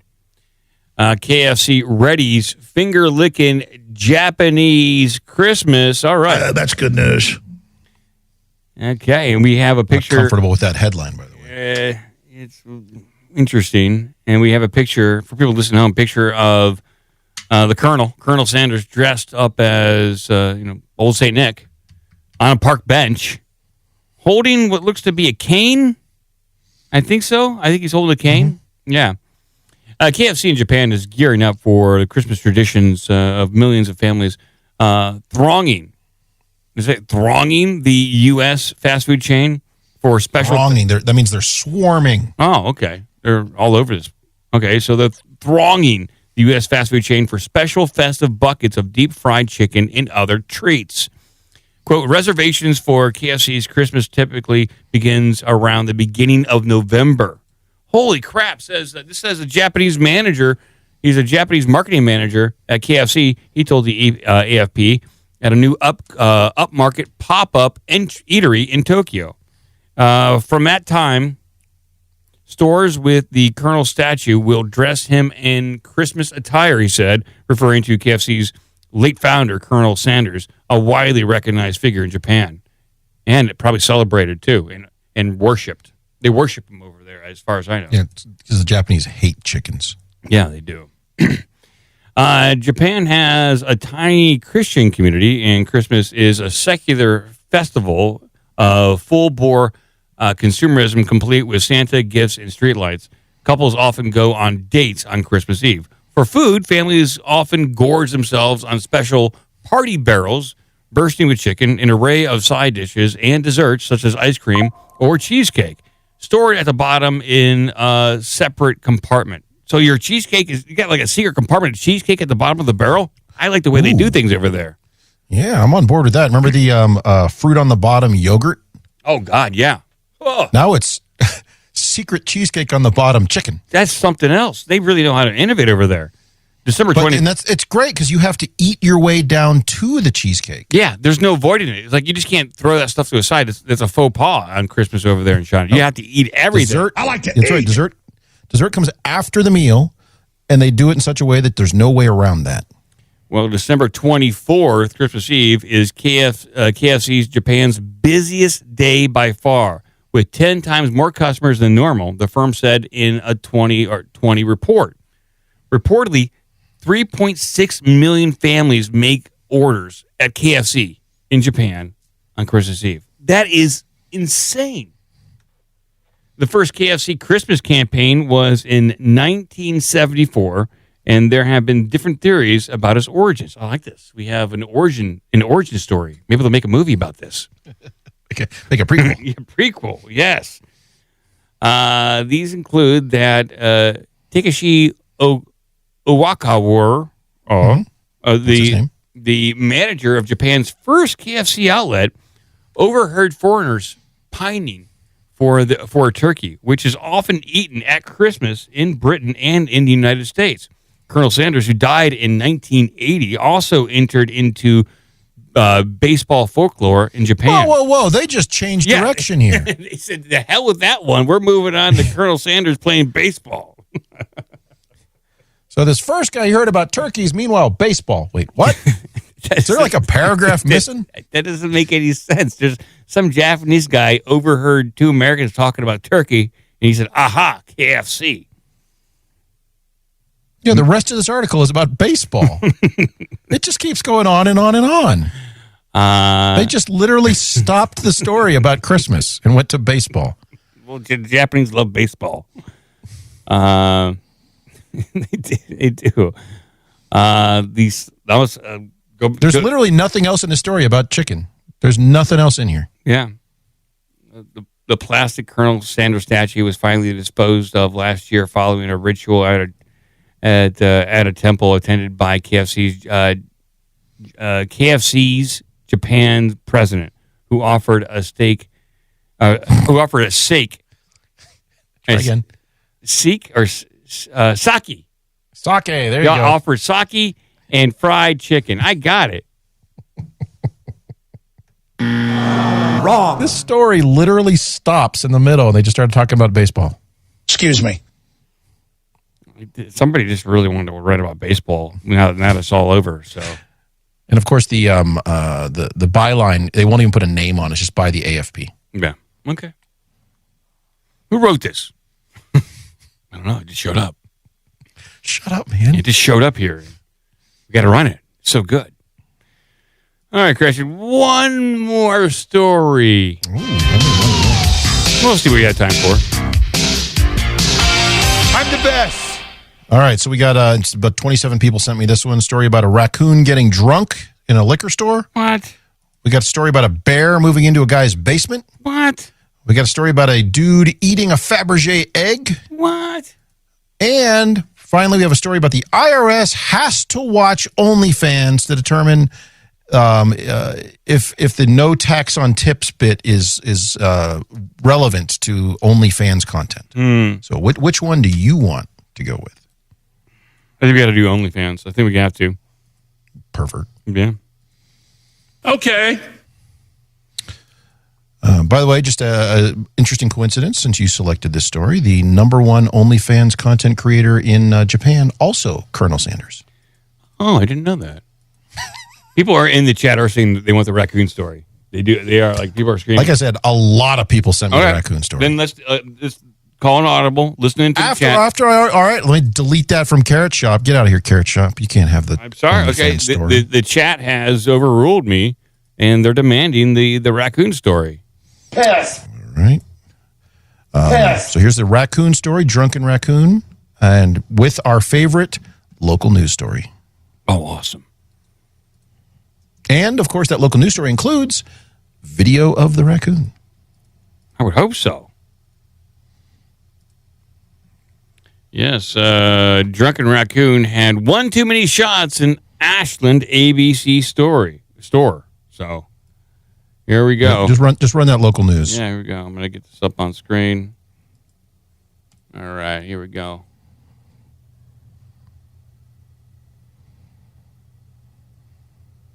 How do they know he's drunk? They're making these accusations. You're going to ruin a kid's career saying that stuff. Everyone is talking about the raccoon that broke into a Virginia ABC store, got drunk, and then passed out right there in the bathroom head, right near the toilet. 10 on your sides. Josh Rosenthal has new information about how deputies nabbed this boozy bandit. Well, the story mostly takes place inside of a Virginia ABC in the Richmond area. We've been here at this Virginia ABC in McLean for a while, and while we have seen lots of people coming and going, we have yet to see any raccoons. My officer came in and told me I pretty much apprehended a suspect. I was like, fantastic, what happened? Well, what happened involves this, and finally, this. Oh, yeah, that guy got drunk.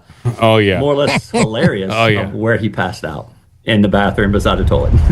Here's the story. Last Friday night, Black Friday, officials say a raccoon got into the Ashland, Virginia ABC through the ceiling.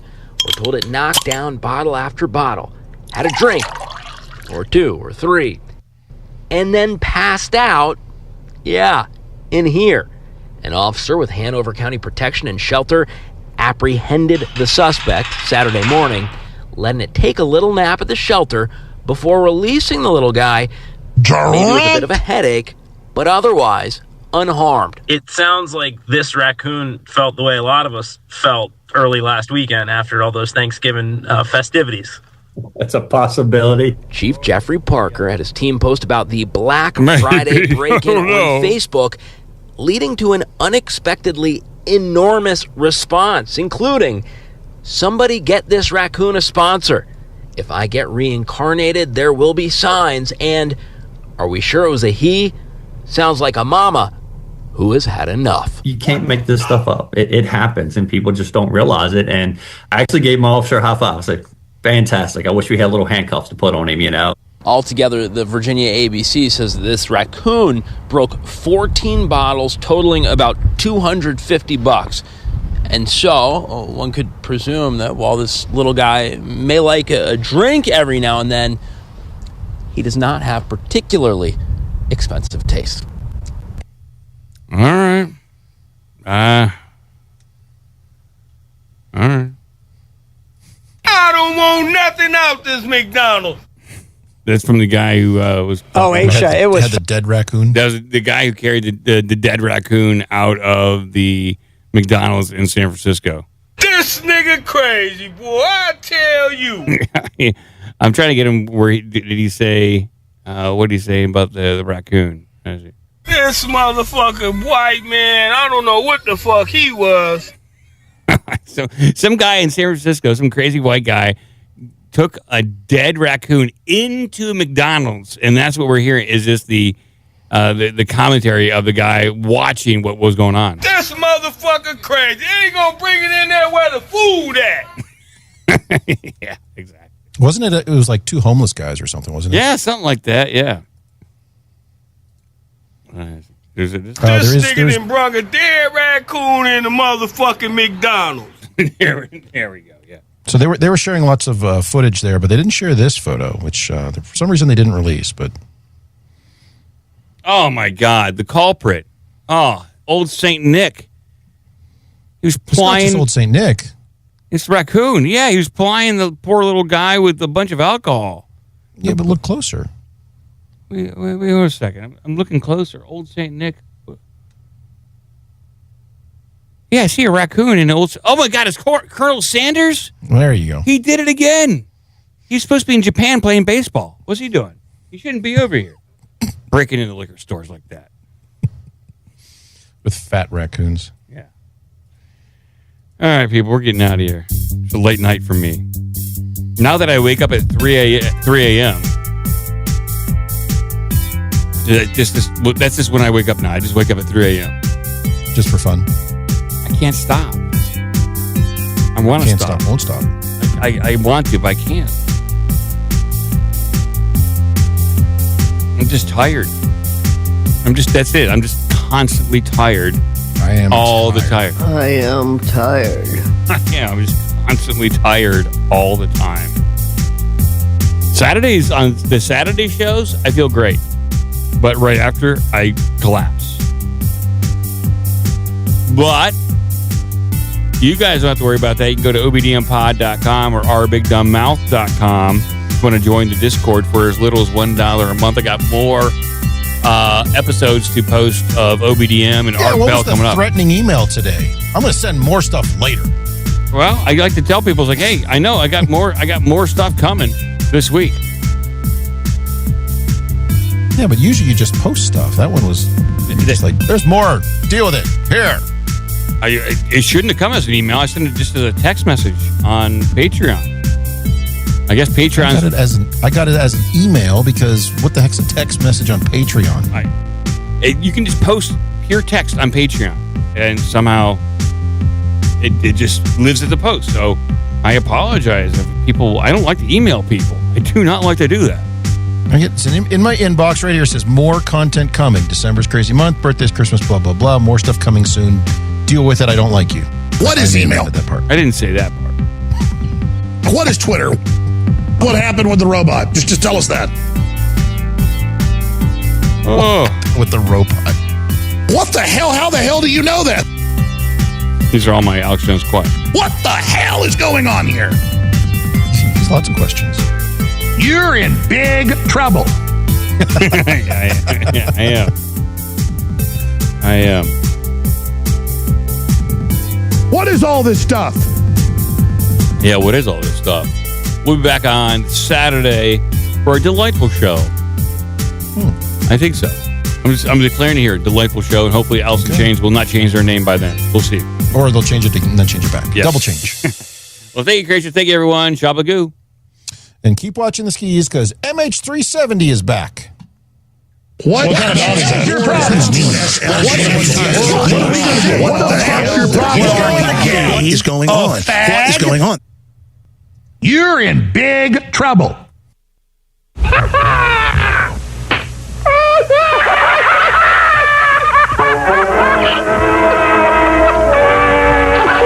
That's about all. Shablagu. Sit, Ubu, sit. Good dog. Until next time, take care of yourself and each other. Well, now you know the rest of the story. Drunk